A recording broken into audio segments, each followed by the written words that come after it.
Phone کی بیل کافی دیر سے بج رہی تھی مگر لاؤنج میں کوئی نہیں تھا۔ ناچار اسے ہی بےدلی سے ریسیور اٹھانا پڑا۔ ہیلو، بیزاری سے بھرے تھکے ہوئے انداز میں بمشکل ہونٹوں سے نکلا۔ وعلیکم۔ ہیلو، کیا حال ہے بھائی؟ دوسری طرف جو کوئی بھی تھا بڑے فریش موڈ میں تھا۔ دورِ مکنون کی بیزاری کے جواب میں خاصی شگفتگی بھری بے تکلفی سے پوچھا گیا۔ کس سے بات کرنی ہے آپ کو؟ یہ انداز گفتگو اسے سہما دیتا تھا۔ ابھی بھی بڑی سراسیمگی سے سوال کیا۔ کرنی تو کسی اور سے تھی مگر اب لگتا ہے اگر آپ سے کر لی جائے تو بھی کوئی خاصا مضحکہ نہیں۔ مخاطب کی برجستگی اور بے تکلفی اسے سٹپٹا گئی۔ جی آپ رکیے، میں کسی کو بلاتی ہوں، گھبراہٹ میں کہا۔ ارے میں نہیں، آپ رکیے، کسی کو بلانے کی ضرورت نہیں، میں کہہ رہا ہوں نا کہ… یا اللہ! ریسیور فون کے اسٹینڈ پر کرتے ہوئے اس کا دل گویا کانوں میں دھڑک رہا تھا۔ کسے بلائے؟ ابھی ہراساں کھڑی سوچ رہی تھی کہ کڑکڑاتے بلیک شلوار قمیض میں ملبوس اکرما اوپر سے آتا دکھائی دیا۔ سب ٹھیک ہے؟ آپ اس قدر پریشان کیوں لگ رہی ہیں؟ قریب آتے ہوئے اس نے ملائمت سے سوال کیا تو اس نے گھبراتے ہوئے فون کی طرف اشارہ کیا۔ کون ہے؟ ریسیور اٹھاتے ہوئے اس نے پوچھا تو وہ لاعلمی کا تاثر دیتی تیز قدموں سے چلتی کچن کے دروازے میں داخل ہو گئی۔ کمال ہے! اس کی حد درجہ گھبراہٹ پر اس نے سر جھٹک کر ہیلو کہا تو پتہ چلا دوسری طرف ولی ہے۔ کیا حال ہے بھائی؟ کہاں ہو تم؟ اور یہ تمہارا موبائل کیوں بند ہے کل سے؟ اس کی ہیلو سنتے ہی ولی سٹارٹ ہو گیا۔ ٹھیک ہوں میں، اور موبائل میرا زوہا کے بیٹے نے کولڈ ڈرنک میں نہلا دیا تھا اس لیے خراب ہو گیا، اس نے بتایا۔ جبھی کل سے کانٹیکٹ نہیں ہو پا رہا تھا۔ ویسے یہ فون پر ابھی کون تھا؟ ردا اور زوہا کی آواز تو میں پہچانتا ہوں، یہ کون محترمہ تھیں؟ ولی نے شوخی سے پوچھا تو وہ چونکا۔ دورِ مکنون کی حواس باختگی یاد آئی۔ یقیناً اس نے ہی کچھ کہا ہوگا۔ وہ دورِ مکنون ہے، زوہا کی کزن، مگر تم کیوں پوچھ رہے ہو؟ اس نے قدرے سختی بھری سنجیدگی سے استفسار کیا تو ولی قہقہ لگا کر ہنس پڑا۔ ارے تقریباً منگنی شدہ ہوں میں، تم زیادہ وہم نہ پالو۔ وہ تو موصوفہ کی آواز اس قدر خوبصورت لگی کہ تھوڑی سی چھیڑ چھاڑ کر لی، مگر وہ تو یوں بھاگی ہیں جیسے میں انسان نہیں کوئی بھوت ہوں۔ ولی کی بے فکری اپنی جگہ قائم تھی، اکرما کے لہجے کا اس پر خاک اثر نہ تھا۔ بھوت سے کم بھی نہیں ہو تم، پلیز آئندہ فون کرو تو شرافت کے جامے میں رہنا۔ اس نے گویا ٹوک دیا تھا مگر ادھر بھی ولی تھا، چکنا گڑا، جو مزاج یار میں آئے سر تسلیم خم ہے۔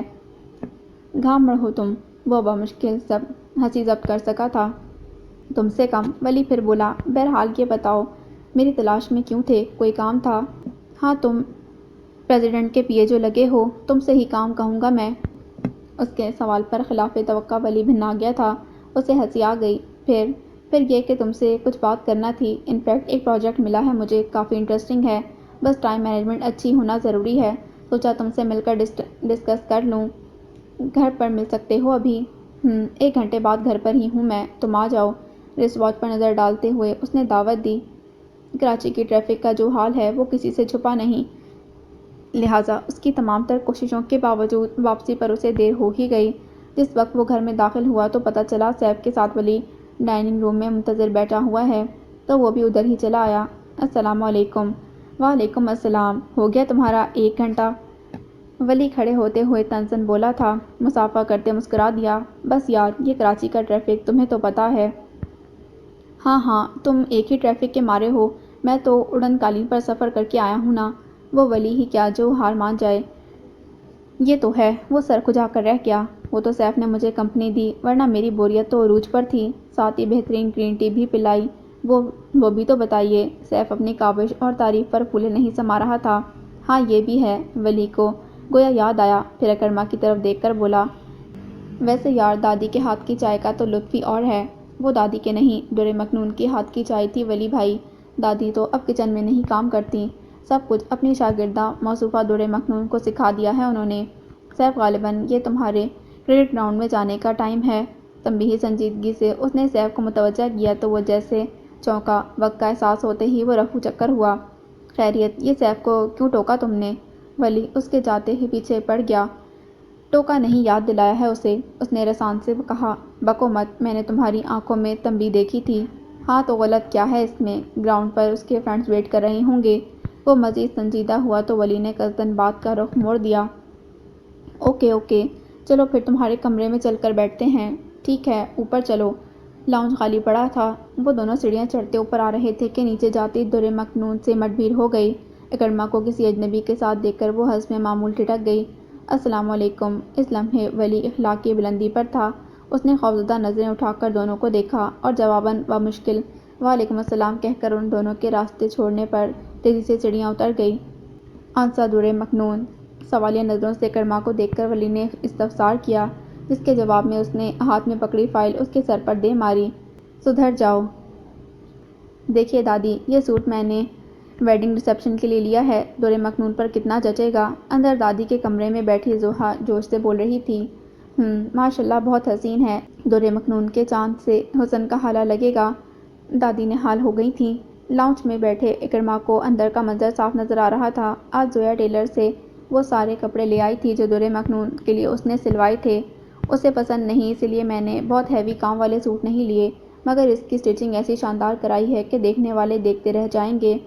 پورے 10 میگزین میں سے یہ ڈیزائن ڈھونڈے ہیں زوہا نے، اتنی جان تو میرے جہیز کے کپڑوں کے لیے نہیں ماری اس نے۔ ردا قریب ہی بیٹھی اخروٹ کھا رہی تھی، مزے سے بولی، خیر ایسی بھی کوئی بات نہیں، تمہارے 15 بہترین سوٹوں میں سے 10 کی ڈیزائننگ میں نے ہی تو کی ہے۔ زوہا فوراً دفاعی انداز اختیار کر گئی تھی۔ ہاں مگر وہ اس اسٹینڈرڈ کی نہیں، ردا شوخی سے بولی۔ وہ ہنس پڑی، تو ٹھیک ہے نا، تمہاری تو شادی ہو رہی ہے، تم تو لگ چکی ہو ٹھکانے، لہٰذا اب نمبر 2 دورے مکنون کا ہی ہے۔ چنانچہ ساری جنٹری کو اس کی طرف فوکس کروانا ضروری ہے۔ اس شادی میں دورے مکنون کو سب سے زیادہ ہائی لائٹ ہونا ہے، شوخ لہجے میں کہتی زوہا کپڑے احتیاط سے طے کرنے لگی۔ اس اثناء میں سائرہ بیگم ردا کو ساتھ لے جانے کے لیے اوپر چلی آئیں۔ اکرما کے سوال کا جواب اشارے سے دے کر وہ بھی دادی کے کمرے کی طرف بڑھ گئیں۔ ردا نے بہن کو دوبارہ نہیں چھیڑا، صرف مسکرا کر رہ گئی۔ ہاں بیٹا، سارے ہی کپڑے نفیس ہیں، خاص طور پر رنگ تو ایسے ہیں کہ جو دورے مکنون کے حسن کو 4 چاند لگا دیں گے۔ دادی نے توصیفی نظروں سے سارے جوڑے دیکھے۔ وہ تو ٹھیک ہے اماں، مگر لباس کے جھلملاتے رنگ نصیب کی سیاہی نہیں مٹا سکتے۔ کمرے میں داخل ہوتے ہی دادی کی ستائش پر سائرہ بیگم نے بے ساختہ کہا تو وہ تینوں ہی نہیں، باہر بیٹھا اکرما بھی ناگواری محسوس کیے بنا نہ رہ سکا۔ جسے آپ لوگ چاند کہہ رہے ہیں، اس میں داغ ہے اور دنیا والے ایسے داغ نظر انداز نہیں کرتے۔ ان تینوں خواتین پر نظر ڈالتے ہوئے انہوں نے حد درجہ بے دردی اور بے حسی کا مظاہرہ کیا تھا۔ بلکہ اماں، میں تو آپ اور زوہا پر حیران ہوں، پہلے بھی کتنی بار آپ لوگوں نے اس کی شادی کی کوششیں کی، مگر کوئی کامیاب نہیں ہوئی۔ جو اس کی ماضی کی داستان سنتا ہے، سر پر پاؤں رکھ کر بھاگ کھڑا ہوتا ہے۔ وہ تو چلو غیر لوگ تھے، مگر اب یہاں شادی میں سب خاندان والے ہوں گے، میری تینوں بیٹیوں کے سسرال والے ہوں گے، تو کیا اب ان سب کو بھی ساری سچائی بتائی جائے گی؟ ذرا سوچئے کہ پھر آگے کیا ہوگا، کیا منہ دکھائیں گے ہم اور ہماری بچیاں اپنے سسرال والوں کو، جس بدنامی سے بچنے کے لیے خود دورے مکنون کا باپ اسے یہاں دوسرے شہر لے آیا۔ دورے مکنون کے باپ کا لفظ نہایت نفرت اور حقارت سے لیتے ہوئے وہ گویا پھنکا رہی تھیں۔ اب وہ بدنامی ہم اپنے کھاتے میں ڈال لیں؟ پلیز میمی، اب اس طرح بھی نہ سوچیں آپ، دنیا کے سارے لوگ خود غرض نہیں ہیں، دورے مکنون نے کوئی گناہ نہیں کیا کہ ہم اسے کال کوٹری میں چھپا دیں۔ اس کے اچھے مستقبل کے لیے اگر ہم کوشش نہیں کریں گے تو بھلا اور کون ہے اس کا دنیا میں؟ زوہا صاف گوئی سے کہے بنا نہ رہ سکی۔ حسب معمول دورے مکنون کے موضوع پر دونوں بحث پر اتر آئی تھیں۔ تو کیا اس کا مستقبل بنانے کی خاطر میں اپنے بچوں کا فیوچر داؤ پر لگا دوں؟ سائرہ غصے سے بل کھا کر بولی، اول تو اس حادثے کے بعد اس لڑکی کی ذہنی حالت ہی ایسی نہیں کہ وہ شادی پر آمادہ ہو سکے، دوسرا ڈاکٹر نے بھی منع کیا ہے اس کے ساتھ زبردستی کرنے کے لیے۔ پہلے تم خود دورے مکنون کو تو راضی کر لو شادی کے لیے، پھر دوسرا اسٹیپ لینا۔ انہوں نے خوشمگی نظروں سے بیٹی کو گھورا تو وہ لاجواب سی ہو گئی۔ یوں بھی میں نے دنیا دیکھی ہے، ہمارے معاشرے میں کوئی مرد اتنا باضرب نہیں ہوگا کہ سب کچھ جانتے بوجھتے ایک ایسی لڑکی کو شریک حیات بنا لے۔ یہ مرد تو خود چاہے 900 چوہے کھائے ہوئے ہوں، بیوی کے معاملے میں ان کی سوچ اور ہی ہوتی ہے۔ بہرحال میں ضمن میں مزید کچھ اور نہیں سننا چاہتی۔ مظفر کی آنکھوں پر تو اس وقت صرف ہمدردی کی پٹی بندھی ہوئی ہے، انہیں وہ سب نظر نہیں آ رہا جو میں دیکھ رہی ہوں۔ یہ ایک سنجیدہ مسئلہ ہے، اسے یوں جذباتیت سے حل نہیں کیا جا سکتا۔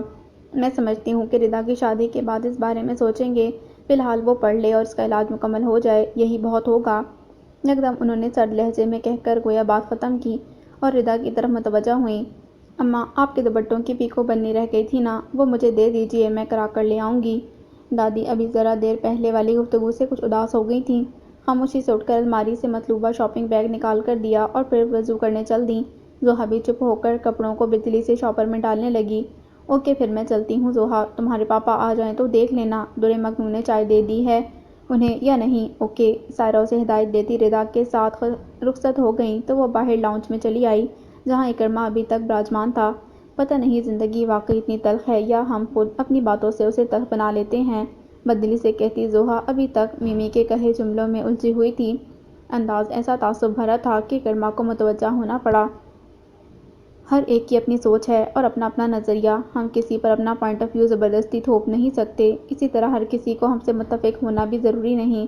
معنی یہ کہ تم وہ کرو جو تمہیں ٹھیک لگتا ہے اور دوسروں کو وہ کہنے اور کرنے دو جو ان کے مطابق درست ہے۔ زوہا کے مستفسرانہ انداز پر اس نے رسانیت سے جواب دیا تو وہ جیسے کسی نتیجے پر پہنچ کر مطمئن سی ہو گئی۔ تم ٹھیک کہتے ہو، بقول شاعر وہ اپنی خود نہ چھوڑیں گے، ہم اپنی وجہ کیوں بدلیں؟ ویل سیڈ، وہ حوصلہ افزائی کی خاطر مسکرا دیا۔ ویسے تم یہاں کیا در مکنون کا ویٹ کر رہے ہو؟ مصطفیٰ کو پڑھنا ہوتا ہے اس ٹائم پر، مگر لگتا ہے آج کسی خاص مہم میں جٹی ہیں محترمہ۔ اس نے گھڑی پر تائرانہ نگاہ ڈالی تھی۔ ان فیکٹ آج کے دن صوفیہ خالہ اسے ہمیشہ کے لیے چھوڑ گئی تھیں، ہو سکتا ہے اس کا دل نہ چاہ رہا ہو پڑھنے کا، بہت مس کرتی ہے وہ انہیں، زوہا نے بتایا تو وہ گہری سانس بھر کر اٹھ کھڑا ہوا۔ آئی سی، والدین کی کمی اور ان سے بچھڑنے کا دغ اس کے اور در مکنون کے مابین مشترک تھا اور وہ اس کی شدت اور انتہا سے بخوبی واقف تھا۔ جبھی خاموش ہو گیا، یکدم سنی کے رونے کی آواز پر زوہا اندر چلی گئی۔ وہ بھی اسٹڈی میں جانے کے خیال سے نیچے جانے لگا تھا کہ در مکنون کتابیں اٹھائے اوپر آتی دکھائی دی۔ سفید کاٹن کے سوٹ پر سفید دوپٹہ اوڑھے وہ خاصی مزمن لگ رہی تھی، مڑی ہوئی پلکوں والی آنکھیں کافی دیر رونے کے باعث ابھی تو متورم تھیں۔ کرما کے سامنے آنے پر وہ جو اپنے آپ میں گم کسی درد میں ڈوبی چلی آ رہی تھی، جیسے یکدم چونک کر سنبھلی۔ آپ جا رہے ہیں کہیں؟ ہاں، یوں ہی اسٹڈی میں جا رہا تھا نیچے۔ مجھے لگا آج آپ کا پڑھنے کا موڈ نہیں تو سوچا میں بھی کچھ اور کر لوں۔ اس کے سٹ پٹا کر استفسار کرنے پر اس نے ہلکے پھلکے لہجے میں کہا تو وہ شرمندہ سی ہو گئی۔ سوری، آج دیر ہو گئی۔ نظریں چراتی وہ صوفے کے ساتھ پڑی سینٹر ٹیبل پر کتابیں رکھ کر وہیں بیٹھ گئی تھی۔ کرما کو بھی ناچار واپس آنا پڑا۔ ویسے ضروری نہیں کہ ہم آج پڑھیں، آج آپ چاہیں تو آج کے دن آف لے سکتی ہیں، اس کے سامنے والے صوفے پر بیٹھتے اس نے سرسری لہجے میں کہا تو در مکنون نے مڑی ہوئی پلکیں اٹھائی۔ کیوں کا سوال جیسے آنکھوں میں تحریر تھا۔ اس لیے کہ آج آپ بہت افسردہ ہیں، بددلی سے پڑھائی کیسے ہوگی؟ دونوں ہاتھوں کی انگلیاں آپس میں پیوست کیے وہ براہ راست اسے فوکس کیے بیٹھا تھا جو اس کی بات پر پلکوں کو بھیگنے سے روک نہ سکی تھی۔ ٹپ ٹپ آنسو ایک تواتر سے اس کے سنہری رخساروں کو بھگوتے دوپٹے میں جذب ہونے لگے۔ آپ تینوں کو گویا ٹھیس لگ گئی تھی۔ سفید براق لباس سے وہ کس قدر مقدس اور پاک لگ رہی تھی۔ جسے آپ چاند کہہ رہے ہیں اس میں داغ ہے۔ ذرا دیر پہلے سائرہ بیگم کے کہے گئے جملے نے اس کی سماعتوں کو زہر خون کر دیا تھا تو وہ سر جھٹک کر اس کی طرف متوجہ ہوا جو آنسو پینے کی کوشش میں ہلکان ہو رہی تھی۔ کسی مفکر کا قول ہے کہ آنسو اگر روک لیے جائیں تو وجود کی عمارت کو سیلین زدہ کر دیتے ہیں، تو پھر آپ ایسی ناکام کوشش کیوں کر رہی ہیں؟ وہ یوں بولا جیسے اسے کھل کر رونے کا بھرپور موقع دینا چاہتا ہو۔ جب یہ آنسو بہہ جاتے ہیں تو سامنے کا منظر بہت صاف اور واضح نظر آنے لگتا ہے اور دکھ بھی ہلکا ہو جاتا ہے۔ جب مجھے اپنی ماما جان یاد آتی ہیں تو میں خوب روتا ہوں، ذرا سی بھی کنجوسی نہیں کرتا اور یوں میرے دل کا بوجھ ہلکا ہو جاتا ہے۔ بڑے شفیق انداز میں وہ گویا اپنا آپ اس کے سامنے کھول کر رکھ رہا تھا۔ در مکنون نے تحیر بھری نظروں سے اسے دیکھا۔ بھلا یہ شخص روتا بھی ہوگا تو مسکراتا ہے تو ارد گرد کا سارا ماحول مسکرانے لگتا ہے۔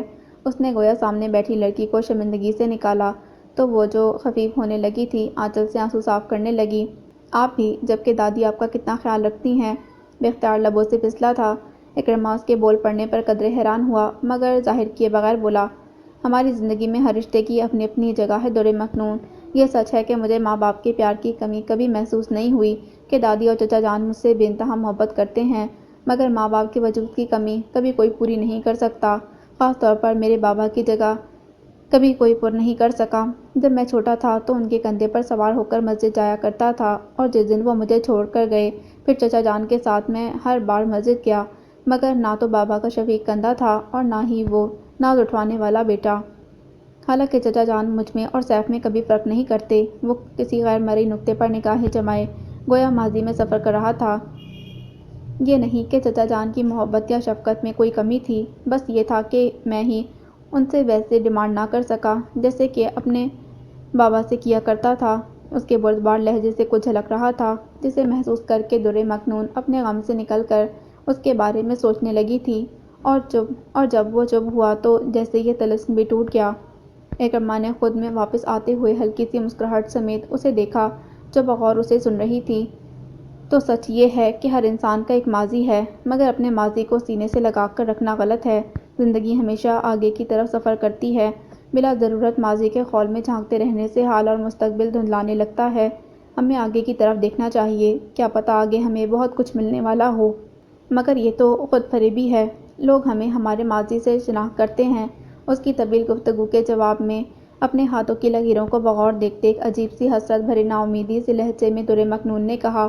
اکرما کو احساس ہوا آج وہ اسے محض سن ہی نہیں رہی بلکہ سمجھ بھی رہی ہے۔ جبھی بات کو بڑھاتے ہوئے بولا، خود فریبی انسان کی فطرت کا جزو ہے۔ انسان مایوسی کے اندھیرے میں بھی امید کا دامن نہیں چھوڑتا۔ جانتے ہوئے بھی انجان بن کر اپنے آپ کو تسلی اور تسکین دینے کی کوشش میں لگا رہتا ہے۔ اس سے گوہر مقصود تو ہاتھ نہیں آتا، لیکن خود فریبی کی لذت غم کی اذیت کو کچھ کم ضرور کر دیتی ہے۔ اس لیے میں خود فریبی کو غلط نہیں سمجھتا۔ اس کا انداز نازیہانہ اور فلسفیانہ تھا، جبکہ لبوں پر مسکراہٹ تھی۔ رہ گئی بات لوگوں کی، تو لوگ ہمیں اسی سے شناخت کریں گے جسے ہم اپنے وجود کا حصہ بنا کر رکھیں گے۔ اگر کوئی یہ چاہتا ہے کہ اس کے حال کو اس کا حوالہ سمجھا جائے تو اسے اپنے ماضی سے نکل کر حال کا سفر کرنا ہوگا۔ یہ ایک آزمودہ نسخہ ہے اور طے شدہ فارمولہ ہے۔ اس نے حتمی انداز میں کہہ کر گویا بات ختم کی تو درِ مکنون نے یک لحظے کے لیے مڑی ہوئی پلکوں کو اٹھا کر دیکھا تھا اور پھر سر جھکا لیا۔ چلیے اب جا کر اچھی سی چائے بنا کر پئیں، ہم کل پڑھیں گے۔ دوستانہ مسکراہٹ سمیت اسے کہتا وہ اٹھ کر نیچے جانے والی سیڑھیوں کی طرف بڑھ گیا تو درِ مکنون گہری سانس خارج کرتی کچن میں آ گئی اور فریج سے دودھ نکال کر چائے بنانے لگی۔ رونے کے باعث سر میں سخت درد شروع ہو چکا تھا۔ گھٹا ٹاپ اندھیرا تھا، ایسی شدید تاریکی کہ ہاتھ کو ہاتھ سجائی نہیں دے رہا تھا۔ وہ بمشکل ڈھڈول کر چل رہا تھا۔ کتنی ہی دیر گزرنے کے باوجود ابھی تک وہ اس اندھیرے میں دیکھنے کے قابل نہیں ہو پایا تھا۔ آنکھوں کے آگے مانو کسی نے سیاہی کی چادر تان رکھی تھی کہ یوں ہی اچانک چلتے چلتے اس کے قدم کسی انسانی وجود سے ٹکرائے تھے۔ کون ہے؟ اس پر ہیبت سناٹے میں گونجتی اس کی اپنی آواز اس کی دھڑکنوں کو دوگنا کر گئی۔ جواب ندارد تھا۔ اس نے بری طرح گھبراتے ہوئے جھک کر اپنے قدموں تلے پڑے وجود کو لرزتے ہاتھوں سے چھوا۔ کون ہو تم؟ کپڑوں کی نرماہٹوں سے زاویار کو اندازہ ہوا کہ گرا ہوا وجود نسوانی ہے۔ بے اختیار اس نے پکار ڈالا تھا۔ تاریکی میں آنکھیں پھاڑ پھاڑ کر دیکھنے کے سبب اسے سب دھندلا سا ہیولا نظر آنا شروع ہو گیا تھا۔ نازک نسوانی وجود غالباً زخمی تھا۔ اسے اپنے ہاتھوں سے انسانی خون کی چپچپاہٹ محسوس ہوئی تو اس نے سامنے پڑے وجود کو جھنجھوڑ ڈالا۔ وہ جو کوئی بھی تھی، منہ کے بل سڑک پر پڑی تھی۔ اس لمحے اس نے خوف کی انتہائی شدت کو خود پر حاوی ہوتا محسوس کیا۔ کہیں دور کوئی کار گزری تھی، شاید جس کی ہیڈ لائٹ نے کچھ دیر کے لیے تاریکی کو چیر کر سارا منظر واضح کر دیا۔ اس نے جھک کر نسوانی وجود کو سیدھا کیا تو اس کے چہرے پر نظر پڑتے ہی ایک دلخراش چیخ اس کے لبوں سے نکل گئی۔ نہیں، ایسا نہیں ہو سکتا۔ اس کی اپنی چیخ اس قدر زوردار تھی کہ نہ صرف اس کی آنکھ کھلی بلکہ وہ گھبرا کر بیڈ پر اٹھ بیٹھا۔ مائی گاڈ! یہ سب خواب تھا۔ وہ اپنے کمرے میں اپنے بستر پر موجود ہے۔ یہ محسوس کرنے کے باوجود حسب معمول اس کے دل کی دھڑکن اعتدال پر نہیں آ رہی تھی۔ کتنے ہی سالوں سے وہ یہ خواب ہفتے میں کئی بار دیکھتا تھا، مگر آج تک وہ اس کیفیت پر قابو نہیں پا سکا تھا جو اس طرح رات کو چیخ مار کر اٹھ بیٹھنے کے بعد اس کے وجود سے لے کر اس کی ذات تک کو مفلوج کر کے رکھ دیتی تھی۔ کیا کروں میرے مالک، آخر یہ سزا کب تک؟ انگلیاں بالوں میں پھنسائے وہ بددلی سے بیڈ کے کناروں پر پاؤں لٹکا کر بیٹھ گیا۔ ہمیشہ کی طرح اس وقت بھی اس کا پورا جسم پسینے سے بھیگا ہوا تھا اور حلق بری طرح سوکھ رہا تھا۔ اس نے ہاتھ بڑھا کر سائیڈ لیمپ آن کیا اور وال کلاک پر نظر ڈالی۔ رات کے 2:30 بج رہے تھے، گویا اسے سوئے ہوئے صرف گھنٹہ ہی ہوا تھا۔ سائڈ ٹیبل پر گلاس تو موجود تھا مگر پانی ندارد۔ اس نے منرل واٹر کی بوتل کی تلاش میں نگاہ دوڑائی تو وہ بھی غائب تھی۔ ناچار بددلی سے بالوں کو ہاتھوں سے سنوارتا وہ کسی گہری سوچ میں ڈوبا کمرے سے باہر نکل آیا۔ کوریڈور سنسان پڑا تھا، تاہم لاؤنج میں جلنے والی ٹیوب لائٹ کی روشنی یہاں بھی چھن چھن کر پہنچ رہی تھی۔ یقیناً کوئی نہ کوئی جاگ رہا تھا۔ کچن جانے کے لیے اسے لاؤنج سے گزرنا تھا۔ پیاس کا غلبہ تھا، اسی لیے اسے ناگوار خاطر اس طرف آنا پڑا۔ حسب امید چپس، پاپ کارن اور گرم گرم کافی سے لطف اندوز ہوتا۔ ٹی وی کے آگے ڈٹا مہران اس کے سامنے تھا۔ اس نے نظر انداز کر کے نکلنا چاہا مگر مہران اس دوران اسے دیکھ چکا تھا۔ ہیلو برو، کیا حال ہے؟ آج رات پھر جاگ گئے ہو آپ؟ جواباً اس کے شوخ انداز پر تمسخر کا گمان کرتے وہ انتہائی غضب سے اسے گھور کر جواب دیے بغیر آگے بڑھ گیا تھا۔ کمال ہے! گو کہ مہران اس رویے کا عرصہ دراز سے عادی تھا، مگر کبھی کبھی اسے حیرت ہوتی تھی آخر کس مٹی سے اس کا خمیر اٹھا تھا کہ مہران کی پہم کوششوں کے باوجود بھی وہ ایک دوسرے سے آج بھی صدیوں کے فاصلے پر تھے۔ ویسے ماننا پڑے گا، بڑا ہی ڈھونڈ ڈھانٹ کر یہ پیس اللہ نے ہمیں گفٹ کیا ہے۔ اب کے مہران کے لبوں پر بڑبڑاہٹ تھی۔ جس لمحے پانی پی کر خود کو قدرے پرسکون کر کے وہ کچن سے برآمد ہوا، مہران اس بارے میں سوچ رہا تھا اور لاشعوری طور پر اس کے باہر آنے کا منتظر بھی۔ اتنی لیٹ نائٹ جاگ رہے ہو تم، کل کالج نہیں جانا تمہیں؟ خلاف معمول اور خلاف توقع وہ اپنے کمرے کی طرف بڑھنے کے بجائے اس کے سامنے والے صوفے کی پشت پر آ کھڑا ہوا۔ جاگ تو آ بھی رہے ہو برو؟ مہران کے لبوں پر ہمیشہ کی طرح آج بھی خوشگوار مسکراہٹ سجی ہوئی تھی۔ جواب خلاف توقع ملا تھا۔ اس کی بھویں تن سی گئیں۔ مہران نے جو ہی اس کے ماتھے پر شکنوں کا جال بنتے دیکھا تو اٹھ کھڑا ہوا۔ ان فیکٹ میرے روم میں وولٹیج کم آ رہا تھا سو یہاں چلا آیا۔ بالکل لیٹسٹ ایکشن مووی ہے، اسی لیے رہا نہیں گیا۔ کم آن آپ بھی جوائن کرو۔ اس کے دوستانہ انداز میں کچھ تھا۔ وہ ایک لمحے کو چپ چاپ اسے دیکھتا رہا اور پھر نفی میں سر ہلاتا پلٹ گیا۔ ہاں۔ اس کے جانے پر مہران نے گہری سانس بھری تھی، پھر ڈھیلے ڈھالے انداز میں صوفے پر گر گیا۔ ٹھیک ٹھاک مسٹری ہے ڈیئر مہران، چلو تم مٹی ڈالو اور یہ مووی دیکھو، کل صبح واپس بھی کرنی ہے۔ خود کو مشورہ دیکھ کر وہ ٹی وی کی طرف متوجہ ہو گیا۔ مین گیٹ سے اندر تک در مکنون اور ردا ساتھ ساتھ آئیں۔ اکرما کسی سے موبائل پر بات کرنے میں مصروف ہو چکا تھا۔ شکر ہے تم لوگ آ گئے، اب تو میرا مغالطات کا کوٹا بھی ختم ہو رہا تھا، جو تم لوگوں کے انتظار میں میں نے کافی سے زیادہ استعمال کر ڈالا ہے۔ زوہا نے انہیں دیکھتے ہی غصے سے آنکھیں نکالی تھیں۔ مجھے کچھ مت کہنا، ساری غلطی در مکنون کی ہے۔ یہ محترمہ بھول ہی گئی تھی کہ صبح پاپا کیا کہہ کر گئے تھے۔ ردا نے دور سے ہی ہاتھ اٹھا کر اپنا دفاع کیا تو تنے ہوئے چہرے سمیت قریب آتی زوہا دھیمی پڑ گئی۔ بلکہ محترمہ بضد تھیں کہ میں ہی اس کے لیے شاپنگ کر لوں۔ ردا نے بقیہ کہانی بھی فوراً سنا ڈالی تو اس نے ساتھ کھڑی پشیمان سے در مکنون کے کندھے پر بازو پھیلائے۔ او کم آن دوری، ہم سب ساتھ چلیں گے نا، دیکھنا کتنا مزہ آئے گا۔ وہ جواباً کیا کہتی، محض پھیکی سی مسکراہٹ مسکرا کر رہ گئی۔ کچھ پیو گی؟ نہیں، اس کا جواب نفی میں تھا۔ اس دوران اکرما بھی اندر داخل ہوا۔ تم کچھ لوگے اکرما؟ کچن کی طرف جاتی زوہا نے ہانک لگا کر پوچھا تھا۔ ہاں، ایک کپ چائے بنا دو۔ لاؤنج میں پڑے صوفے پر بیٹھتے ہوئے اس نے جواباً کہا تھا۔ بے خیالی میں سامنے بیٹھی در مکنون پر نظر پڑی تو کچھ غیر معمولی پن کا احساس ہوا۔ غور کرنے پر پتہ لگا وہ آج ہمیشہ سے زیادہ نروس تھی اور کچھ اپسیٹ بھی۔ کیا بات ہے، آپ اتنی ٹینشن کیوں لے رہی ہیں؟ وہ متردد سا استفسار کر گیا تو در مکنون چونک کر اپنے چہرے پر ہاتھ پھیر کر اسے دیکھنے لگی۔ توبہ، یہ چہرہ ہے میرا یا نیون سائن؟ نہیں تو میں ٹینشن تو نہیں۔ جب سے اس نے پڑھنا شروع کیا تھا آہستہ آہستہ اکرما سے جھجک کم ہونے لگی تھی۔ پہلے ہوں ہاں سے کام چلاتی تھی، تاہم اب مکمل جملے بولنا شروع کر دیے تھے۔ ہونا بھی نہیں چاہیے، آپ کی کزن کی شادی ہے، آپ کو تو بہت خوشی اور جوش کے ساتھ حصہ لینا چاہیے۔ جب ہم کسی کی خوشی میں خوش اور غم میں دکھی ہوتے ہیں تو وہ بھی ہمیں دل سے قریب محسوس کرنے لگتا ہے۔ نادانستہ طور پر ہی صحیح مگر وہ پھر ناصحانہ ہو گیا تھا۔ چچا جان آپ کو خوش دیکھ کر خوش ہوتے ہیں، ان کی بیٹی کی شادی ہے، اگر آپ دل سے شامل ہوں گی تو انہیں بہت اچھا لگے گا۔ کبھی کبھی دل کے نہ چاہنے پر بھی ہمیں اپنوں کی خوشی میں خوش ہونا پڑتا ہے۔ ایسی بات نہیں، میں ردا باجی کے لیے خوش ہوں۔ وہ اس کی بات کو قطع کرتے ہوئے بجلد بولی۔ تو پھر اس بات کو ثابت اور ظاہر بھی تو ہونا چاہیے۔ بالآخر وہ مسکرا ہی دیا تھا۔ جواباً وہ لب بھینچ کر اپنے ناخنوں کو دیکھنے لگی۔ ادھر کچن میں ردا زوہا کو چائے بناتا دیکھ وہیں رک گئی تھی۔ یہ لو، ردا نے بیگ سے کچھ نوٹ نکال کر اس کی طرف بڑھائے۔ یہ پاپا اور دادی نے دیے ہیں در مکنون کے لیے۔ تو اس کو دینے تھے نا؟ زوہا نے نوٹ لے کر ایک طرف رکھے۔ تم خود ہی دینا، میں یہاں بڑی مشکل سے ڈانٹ ڈپٹ کر کے لائی ہوں اسے، اب یہ مارکا تم ہی مارنا سمجھی۔ ردا نے کوکیز کترتے ہوئے صاف ہری جھنڈی دکھا دی تھی۔ جو بھی تمہاری بات اس کے دماغ میں زیادہ جلدی آ جاتی ہے۔ ویسے آج کل تو اکرما بھائی کی بھی بہت سننے لگی ہے۔ اچھا، زوہا نے دلچسپی لی۔ شروع میں تو مجھے یقین ہی نہیں تھا کہ در مکنون پڑھائی میں انٹرسٹ لے گی، مگر اکرما بھائی کے سافٹ اور جینٹل رویے سے غیر متوقع طور پر اس میں کافی تبدیلی آئی ہے۔ اللہ کرے یہ تبدیلی مستقل بنیادوں پر ہو اور دھیرے دھیرے در مکنون زندگی کی طرف لوٹ آئے۔ ردا کی تفصیل بتانے پر زوہا نے صرف دل سے دعا کی تھی۔ کتنا اچھا دل ہے زوہا کا، اپنی کزن کے لیے وہ کس قدر فکر مند اور پرخلوص ہے، وہ بھی ایسے پرآشوب دور میں جہاں سگے رشتوں میں دراریں پڑ رہی ہیں۔ ردا نے بہن کو رشک اور پیار سے دیکھتے ہوئے سوچا، چلو آؤ چل کر چائے پیتے ہیں، ابھی سے سہانے سپنوں میں نہ کھو جاؤ دلہن بیگم۔ زوہا نے کہنی سے ٹھوکا دے کر اسے متوجہ کیا تو وہ یکدم شگفتگی سے مسکرا دی۔ خیریت، یہ تم دونوں کیا اسٹیچوز بنے بیٹھے ہو؟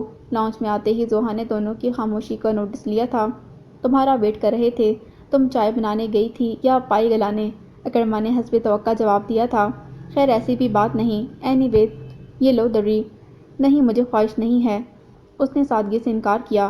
خواہش تمہیں کبھی ہوتی بھی ہے؟ ہم شاپنگ پر جا رہے ہیں اور تم ایسے پریشان بیٹھی ہو جیسے ایگزامینیشن ہال کی طرف لے جایا جا رہا ہو تمہیں۔ ردا نے اپنا مگ تھام کر تبصرہ کیا۔ اکرما نے دیکھا اس کے جملے پر وہ خفت سے یکدم گلابی ہو گئی تھی۔ بائی دی وے تم دونوں سسٹرز کے ساتھ شاپنگ کرنا کسی امتحان سے کم بھی نہیں، اتنا ٹائم لیتی ہو کہ دوسرا بندہ چکرا جائے۔ یکدم اکرما نے سب کو متوجہ کر لیا۔ ردا اور زحا دونوں ناراض ہونے لگیں۔ تم تو رہنے دو اکرما، ہمارے ساتھ بڑے نخرے کرتے ہو، اپنی بیگم آئے گی تو گھنٹوں اس کے ساتھ مارے مارے پھرا کرو گے۔ زحا نے مستقبل کا نقشہ کھینچا تھا، وہ بھی خوشی خوشی۔ ردا نے لقمہ دیا۔ اللہ نہ کرے کہ تم جیسی ہو میری لائف پارٹنر، اس نے قصداً چڑھانے والے انداز میں کہہ کر کپ ہونٹوں سے لگا لیا۔ ہاں ماں فوق الفطرت مخلوق ہوگی نا وہ، سیدھا آسمان سے سیڑھی لگا کر اترے گی۔ زحا جل ہی تو گئی۔ ہو بھی سکتا ہے، وہ مسکراہٹ دبا کر بولا۔ دیکھتے ہیں، ابھی آ رہی ہے شارجہ سے، پتہ لگ جائے گا تمہیں۔ زحا نے قصداً تجسس بیدار کرنے کے لیے کہا تھا اور تیر ٹھیک نشانے پر لگا تھا۔ مطلب؟ وہ اٹھتے اٹھتے رک گیا۔ مطلب زارا آ رہی ہے اس مہینے، ساتھ میں خولا بھی ہے۔ دادی کو اچھی لگتی ہے خولا، اور زحا کہہ رہی تھی کہ ردا نے جملہ اچک لیا۔ اب اگر آپ کو پسند آ گئی تو چٹ منگنی پٹ بیا۔ ردا کا ادھورا جملہ زحا نے شوخی سے مکمل کیا تو وہ سر پر ہاتھ پھیر کر مسکرا دیا۔ اللہ مالک ہے، جب میں نے آج تک کسی سے برا نہیں کیا تو امید ہے کہ میرے ساتھ بھی اچھا ہی ہوگا۔ دیکھنا کس قدر نفیس ہوگی میری پارٹنر۔ اس نے آخری گھونٹ بھر کر کپ میز پر رکھا اور اٹھ کھڑا ہوا۔ دور مکنون اس دوران بس سب کو سنتی دیکھتی رہی۔ شادی اور لائف پارٹنر کے ذکر پر اکرما کے لبوں پر جو سجل سجل مسکراہٹ آئی تھی، ردا کی آنکھوں میں جو پہلے خواب سجے تھے، وہ اب ان خوشیوں سے کس قدر دور تھی۔ کسی کی زندگی میں شامل ہونے اور کسی کو اپنی زندگی کا حصہ بنانے کا خیال، اس سے جڑے خواب، سب کچھ کتنا خوبصورت تھا ان سب کے لیے، مگر اس کے لیے ایک ڈراؤنا خواب تھا یہ۔ خوش فہمی ہے تمہاری، زحا ساتھ چلتے چلتے شوخی سے بولی تھی۔ اور تمہاری غلط فہمی، اکرما نے برجستہ جواب دیا تھا۔ دیکھا ردا، یہ تو ابھی سے ہاتھوں سے نکل رہا ہے۔ ہاں ذرا سا برا کیا کہہ دیا۔ اکرما بھائی تو طرفداری پر اتر آئے۔ وہ تو ظاہر ہے اکرما شرازی کی پارٹنر ہوگی، اب کوئی ایسی ویسی تو ہونے سے رہی۔ آنسا خولا آ رہی ہیں شارجہ سے، دیکھ لیتے ہیں۔ کار میں بیٹھتے بیٹھتے ان تینوں کی چھیڑ چھاڑ چلتی رہی، جبکہ ان سب کے پیچھے سست قدموں سے چلتی در مکنون کے احساسات سے وہ تینوں انجان تھے۔ چلو اب جلدی چلو، ویسے بھی اتنی دیر ہو گئی ہے۔ کار میں بیٹھتے ہی زحا کو وقت کی فکر ستانے لگی تھی۔ دادی کا لنگس اسپیشلسٹ سے اپائنٹمنٹ تھا آج۔ اکرما آخر کی کلاس موقوف کر کے جلدی گھر چلا آیا تھا۔ دادی نے کہا تھا کہ لنچ گھر پر کر کے ساتھ نکل چلیں گے۔ واپسی میں بازار بھی جانا تھا انہیں۔ وہ سیدھا اوپر دادی کے پاس آیا۔ السلام علیکم دادی۔ وعلیکم السلام، جیتے رہو۔ دادی بھی اس کے انتظار میں تھی۔ آپ بس تیار ہو جائیں، میں ذرا فریش ہو کر آتا ہوں۔ جلدی آنا بیٹا، کھانا تیار ہے نیچے۔ دادی اس کو تاکید کرتی نیچے چلی گئیں۔ ذرا دیر بعد ڈارک براؤن شلوار سوٹ میں ملبوس سیل فون پر کسی کو ٹیکسٹ کرتے ہوئے وہ اندر داخل ہوا تو دادی اسے ڈائننگ ٹیبل پر اپنی منتظر ملیں۔ اس نے بھی کرسی سنبھال لی۔ ردا اور چچی جان حسب معمول آج بھی شاپنگ سے واپس نہیں لوٹی تھیں۔ اس نے بھویں اچکا کر دیکھا در مکنون بھی غائب تھی۔ چلو بیٹا بسم اللہ کرو، دادی نے پلیٹ اس کے سامنے رکھتے ہوئے کہا تو اس کی متلاشی نظریں دروازے تک جا کر لوٹ آئیں۔ در مکنون کہاں ہے؟ کچن میں ہے۔ کچن میں ہے؟ اسے ابھی بھوک نہیں ہے؟ بھوک نہیں ہے سے کیا مطلب ہے؟ یہ کیا طریقہ ہے؟ لنچ نہیں کھائیں گی تو اس کے بعد کی دوا کا کیا ہوگا؟ آپ بلائیں انہیں اور کہیں جتنی بھوک ہے اتنا کھا لیں آ کے۔ پلاؤ کی ڈش اپنے سامنے کھسکاتے ہوئے اس نے گویا تحکمانہ انداز اختیار کیا تھا۔ دادی نے متفق ہوتے ہوئے اسے آواز لگائی تو وہ مرے مرے قدموں سے اندر چلی آئی۔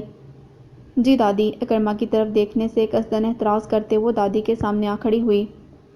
کھانا کھائیں بیٹھ کر، کھانے سے کیا ناراضگی ہے؟ دادی سے پہلے وہ بولا تھا، لہجہ حکمیہ تھا۔ در مکنون سے دزدیدہ نظروں سے اس کی جانب دیکھا۔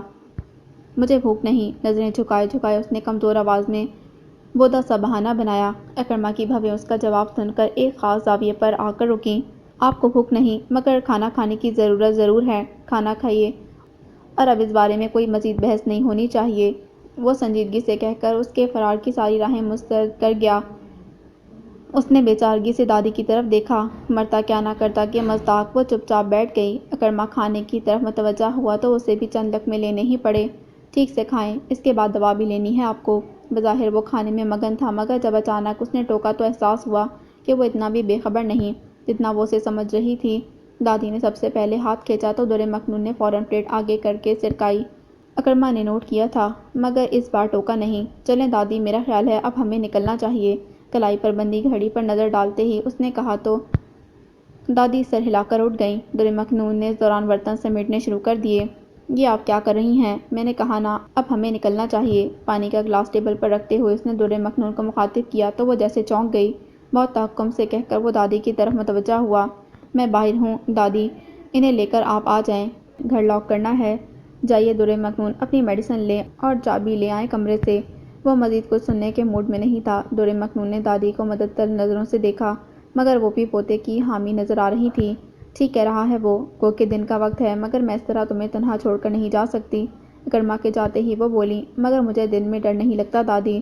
وہ جانے کو رضامند نہیں ہو رہی تھی، دبے دبے لہجے میں بولی، لیکن تمہیں اکیلا چھوڑ کر جانے میں مجھے خوف محسوس ہو رہا ہے۔ سائرہ کا تو تمہیں پتہ ہے شام سے پہلے نہیں لوٹیں گی۔ آج تو یوسف کو بھی ساتھ لے کر گئی ہیں، مظفر میاں بھی شام تک ہی آتے ہیں۔ ایسے میں اگر ہمیں بھی دیر ہو گئی تو خود سوچو بیٹا کس قدر پریشانی ہو سکتی ہے۔ دادی نے مشفق لہجے میں حلاوت سے سمجھایا تو وہ نہ چاہتے ہوئے بھی متفق ہو گئی۔ ریڈ سوٹ پر گلابی شال اوڑھے جب وہ باہر نکلی تو دادی اکرما کے ساتھ گاڑی میں اس کے منتظر بیٹھی تھیں۔ گھر لاک کر کے وہ بھی چپ چاپ کار کی پچھلی نشست پر آ بیٹھی۔ ڈاکٹر کے کلینک سے نکل کر وہ لوگ سیدھے جیولر کی شاپ پر گئے۔ دادی کو ردا کے لیے کچھ خریدنا تھا۔ کیا خیال ہے ایک عدد بندیاں بھی لے لوں ردا کے لیے، سیٹ کے ساتھ ساتھ؟ دادی غالباً دونوں ہی سے مخاطب تھیں۔ دونوں نے ہی سر ہلا دیا۔ دادی کے کہنے پر جیولر نے 3-4 ڈبے ان کے سامنے لا دھرے۔ نفیس جڑاؤ والی سینکڑوں بندیاں ان کے سامنے تھیں۔ دادی انتخاب کرنے لگی۔ اکرما نے دیکھا دونوں ہاتھ گود میں رکھے دورے مخنون دزدیدہ نظروں سے گلاس وال کے پرے دیکھ رہی تھی۔ آنکھوں میں سراسیمگی اور خوف کی پرچھائیاں ہلکورے لے رہی تھیں۔ دیکھنے کے انداز سے ہی لگ رہا تھا کہ سوچ اور بصارت کا تعلق منقطع ہے۔ یہ کیسی رہے گی؟ یکدم دادی نے ایک بندیا اٹھا کر دورے مخنون کے سامنے لہرائی تو وہ ہال میں لوٹی اور سامنے کی طرف دیکھا۔ بہت اچھی ہے دادی، آہستگی سے کہہ کر اس نے نظریں سامنے رکھے بورڈ پر جمائی۔ دیکھوں تو کیسی لگے گی؟ اچانک دادی نے اس کا دوپٹہ قدرے پیچھے سرکاتے ہوئے اس کی سبھی پہچانی پر بندیا ٹکا دی۔ وہ اس پیش قدمی کے لیے تیار نہیں تھی، اس لیے یک بارگی سٹپٹا سی گئی۔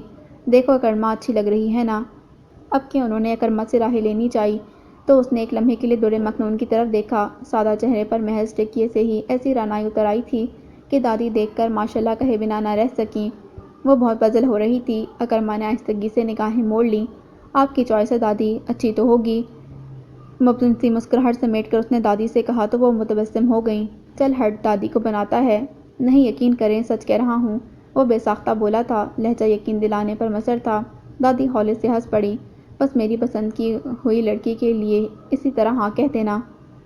انہوں نے لگے ہاتھوں سے وعدہ لینے کی کوشش کی تو وہ شرارت سے سر کھجا کر ہنس پڑا۔ آپ پسند تو کریں، مایوسی نہیں ہوگی انشاءاللہ۔ دادی اس کے جواب پر مسرور سی ہو گئیں۔ دورے مخنون نے چند ثانیے کے لیے اکرما کے متبسم چہرے پر نظر ڈالی جن کی زندگی ایسے کربناک اور شکست و ریخت سے دوچار کرنے والے حادثوں سے عبارت نہیں ہوتی۔ شاید وہ وہی مستقبل کے ایسے خواب دیکھا کرتے ہیں جبکہ میری آنکھیں خواب تو کیا بصارتیں بھی کھو چکی ہیں جیسے۔ میں بھلا ایسے سپنے کیسے سجا سکتی ہوں؟ کسی پردرد لمحے کا ہولناک تصور اسے جھرجھری لینے پر مجبور کر گیا۔ اکرما نے اس کی خالی خالی نظریں خود پر محسوس کی تو اس کی طرف دیکھ کر مسکرایا۔ وہ غالباً اس دوستانہ تبسم کے لیے تیار نہیں تھی، اسی لیے خفیف سی ہو کر دادی کی طرف متوجہ ہو گئی۔ سر، یہ غالباً آپ کی ہونے والی مسز ہیں، انہیں یہ ڈائمنڈ رنگ دکھائیے، یقیناً پسند آئے گی، ایک بہترین تحفہ ہوگا آپ کے فیانسے کے لیے۔ اسی اسنا میں ایک نوعمر لڑکا رنگز کا ڈبہ اٹھائے چلا آیا۔ انداز پروفیشنل تھا۔ اکرما کو متوجہ کر کے دورے مخنون کی طرف اشارہ کیا تو اس کا چہرہ خفت سے سرخ پڑ گیا۔ دادی اور اکرما بھی ایک لمحے کو چونکے اور پھر سنبھل گئے۔ لاؤ بیٹا دکھاؤ، میں اپنے پوتے کی دلہن کے لیے دیکھ لیتی ہوں۔ دادی نے بڑے سبھاؤ سے کہہ کر ڈبہ اس سیلس مین کے ہاتھ سے لے لیا۔ دورے مخنون پزل ہوتے ہوئے بلا ارادہ دوپٹہ کھینچ کر ماتھے تک لے آئی اور بعد میں دادی نے رنگ اور کئی پینڈنٹ اسے بھی دکھا کر رائے مانگی مگر وہ صرف سر ہلاتی رہی، یہاں تک کہ دادی من پسند زیور خرید کر جانے کو اٹھیں۔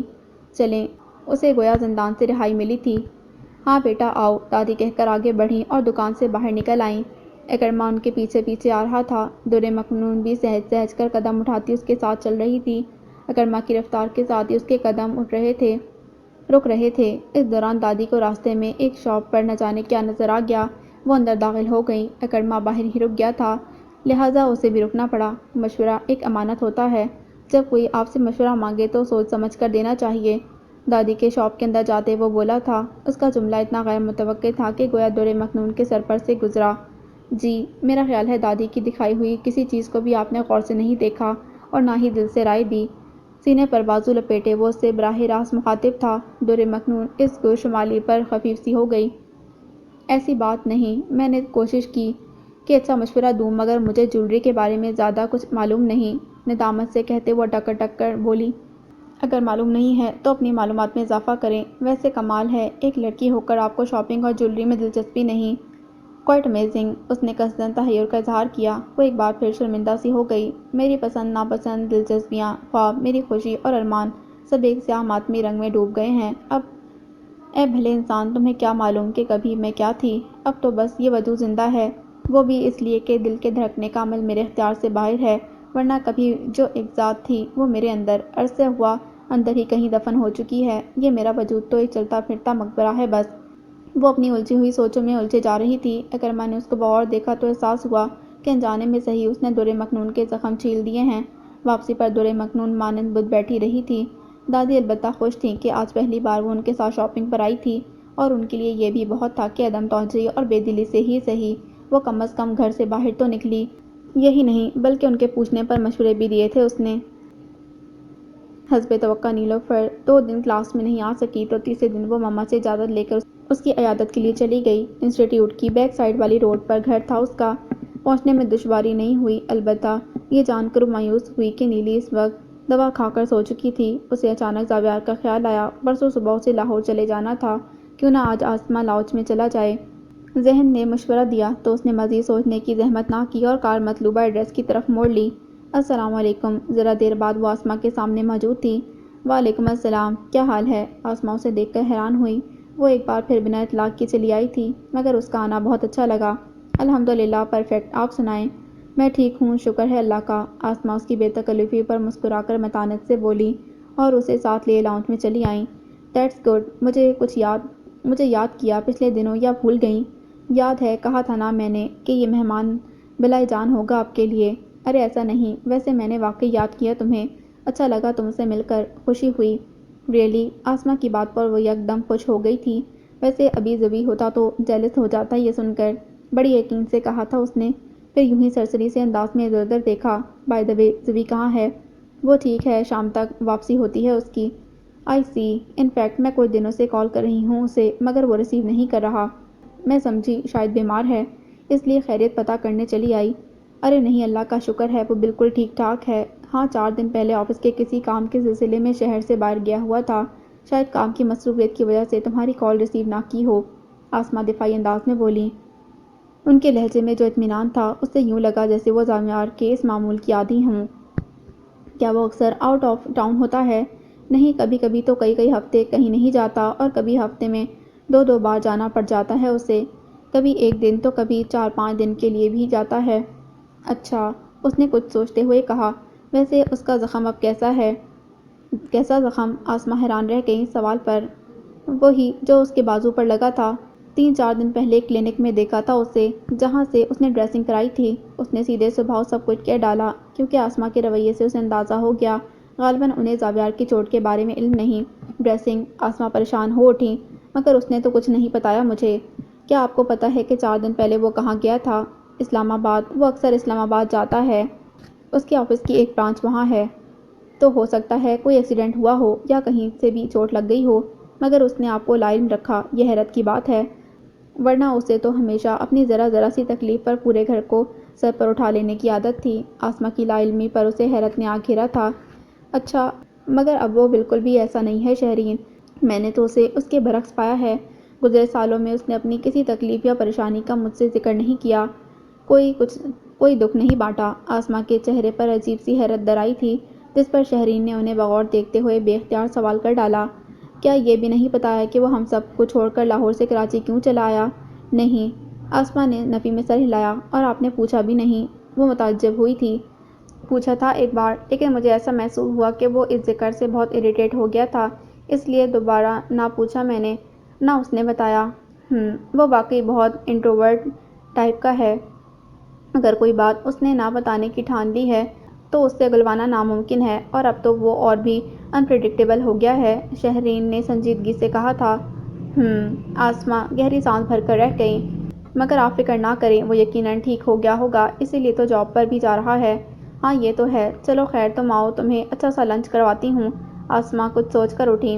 ارے نہیں، لنچ نہیں، فی الحال بھوک نہیں ہے، البتہ چائے ضرور چلے گی۔ گرین ٹی ہے آپ کے پاس؟ وہ بھی ان کے ساتھ اٹھ کر چل دی تھی کہ ان دونوں کے قدم اچانک تھمے تھے۔ زاویار دروازہ کھول کر لاؤنج میں داخل ہو رہا تھا۔ یہ اس کے آنے کا وقت نہیں تھا۔ ہیلو زبی، ان تینوں میں سب سے پہلے شہرین اپنے شوق سے باہر آئی تھی۔ السلام علیکم، تم یہاں کیسے؟ زاویار کے لہجے میں بہت حیرت اور قدرے غصہ تھا۔ وعلیکم السلام، تم کیسے ہو زبی؟ تمہارا زخم کیسا ہے اب؟ شہرین معمول کے انداز میں یوں بولی جیسے اسے زاویار نے ہی یہاں بلایا ہو۔ زخم کے ذکر پر زاویار نے اچھلتی سی نگاہ آسماں پر ڈالی جو فکرمندی سے اسے دیکھ رہی تھیں۔ ٹھیک ہے اب، کہا تھا نا میں نے کہ معمولی زخم ہے۔ اس کا لہجہ خوش تھا اور آنکھوں میں خفگی در آئی تھی۔ تم 2 دن سے کال ریسیو نہیں کر رہے تھے، اسی لیے آج میں خود تم سے ملنے آ گئی۔ تو مل لیا نا اب، دیکھ لیا مجھے؟ وہ بری طرح بھنا گیا تھا۔ زاویار، آسماں جو اب تک خاموش کھڑی تھی، حیرت اور تعصب سے اسے ٹوکا۔ اس کے چہرے پر ذرا کی ذرا ندامت کا رنگ ابھرا۔ پھر اکھڑے لہجے میں شہرین سے مخاطب ہوا۔ تھوڑی دیر میں شام ہونے والی ہے، تمہیں اس ٹائم پر گھر میں ہونا چاہیے، میمونہ پھوپھی پریشان ہو رہی ہوں گی، سخت لہجے میں کہہ کر اس نے گویا اپنی بے مروتی کا جواز کھڑا۔ تمہیں کسی کی پریشانی کی پرواہ ہوتی ہے زبی، یہ جان کر بہت اچھا لگا مجھے۔ دل جلانے والے انداز میں مسکراتی شہرین اس کے غصے کو نقطہ ابال تک پہنچانے میں خاصی معاون رہی۔ گڈ، اچھی اطلاع ہے، یہ جان کر تمہیں اچھا لگا۔ بائی دی وے، تم یہاں کس کے کہنے پر آئی ہو، اور یہاں کا ایڈریس کس نے دیا تمہیں؟ کٹیلے لہجے میں کہتا وہ ان دونوں کو حیران کر گیا۔ کیا ہو گیا ہے زبی بیٹا؟ شہرین گھر آئی مہمان ہے، تم کس طرح پیش آ رہے ہو اس سے؟ آج وقت سے پہلے گھر آ گئے ہو، طبیعت تو خراب نہیں؟ آسماں نے دوبارہ ٹوکا تو وہ غصے میں لب بھیج کر سامنے کھڑی شہرین کو خشمگی نظروں سے دیکھنے لگا۔ طبیعت نہیں مامی، اس کا دماغ خراب ہے، اس کا علاج کرائیے۔ اینڈ بائی دی وے زبی، تم کوئی مریخ پر نہیں رہ رہے کہ تمہیں ٹریس نہیں کیا جا سکے۔ بہرحال میں چلتی ہوں اب۔ زاویار کے منفی رویے کے برعکس شہرین لسانیت سے کہتے ہوئے پہلے آسماں کو مخاطب کیا اور پھر زاویار کی طرف پلٹی، اور پھر میز پر رکھا شولڈر بیگ اٹھا کر جانے کو تیار ہوئی۔ ارے نہیں بیٹا، زاویار مذاق کر رہا ہے، تم لوگ بچپن کے دوست ہو، کزنز ہو، اتنا مذاق تو چلتا ہے فرینڈز کے بیچ میں۔ آسماں بری طرح شرمندہ ہو رہی تھیں۔ اسے جانا ہے تو جانے دے ماما، یہ نہ یہ پوچھ کر آئی تھی، نہ ہی واپسی کے لیے اسے ہماری اجازت کی ضرورت ہے۔ لیٹ ہر گو۔ زاویار کے تیور سخت کشیدہ تھے۔ اس وقت شہرین کو شدید سبکی کا احساس ہوا اس لمحے۔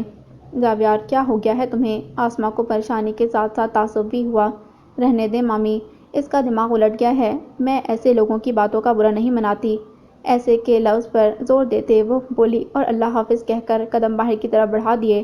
آسماں نے سخت نظروں سے سامنے کھڑے زاویار کو دیکھا جو شہرین کی بات پر جھلس کر رہ گیا، اور پھر اس کو چھوڑنے گیٹ تک آئیں۔ سوری بیٹا، زاویار کا موڈ ٹھیک نہیں تھا آج، ورنہ وہ ایسے مس بیہیو نہیں کرتا۔ وہ جیسے اسے صفائی دے رہی تھیں، شہرین انہیں دیکھ کر مسکرا دیں۔ کم آن مامی، مجھے پتہ ہے اس کا، وہ غصے میں ناراضگی میں ایسے ہی ریئیکٹ کرتا ہے، انجان بن جاتا ہے، انصاری فیملی سے خفا ہے وہ۔ آپ تو یہی غنیمت جانیے کہ اس نے ہاتھ پکڑ کر گھر سے نکال نہیں دیا مجھے۔ بجائے ناراض یا افسردہ ہونے کے، شہرین ہنس کر ہلکے پھلکے لہجے میں کہہ رہی تھی۔ آسماں نے اسے متعجب اور متشکر نظروں سے دیکھا۔ آپ پلیز شرمندہ نہ ہوں کہ میرا اور اس اودبلاؤ کا آپسی معاملہ ہے۔ فکر نہ کریں، سارے بدلے گن گن کر لوں گی اس سے، بس ذرا وقت آنے دیں۔ خوشگواری سے کہتی ان کی پشیمانی کو جذب کرتی شیریں کا بالآخر کارڈ نکال کر لے گئی تو آسماں کچھ دیر پورٹیکو میں کھڑی آج کے اس اچانک واقعے کے روح پذیر ہونے پر کچھ سوچتی رہیں، اور پھر جب اندر آئیں تو خالی لاؤنج ان کا منتظر تھا۔ زاویار اپنے کمرے میں جا چکا تھا۔ اس کے آتش فشانی موڈ کے پیش نظر انہوں نے اسے ڈسٹرب کرنا مناسب نہ سمجھا، البتہ اس کے رویے کا افسوس انہیں رہ رہ کر ہوتا رہا۔ کیا میں واقعی اپنے محسنوں کی خوشی کو اپنے آنسوؤں سے دھندلا رہی ہوں؟ کیا مجھے اس طرح بیہیو کرنا چاہیے، یا اس گھر کی خوشی میں پورے دل اور جذبے سے شرکت کرنی چاہیے؟ لاؤنج کی گلاس وال سے ناک ٹکائے وہ باہر دالان میں برستے ساون کو عجیب بے کیفی سے دیکھ رہی تھی۔ دیوار گیر نائٹ لیمپس اس وقت بھی روشن تھے، مگر اچانک ہونے والی اس بارش سے روشنی خاصی مدھم نظر آ رہی تھی۔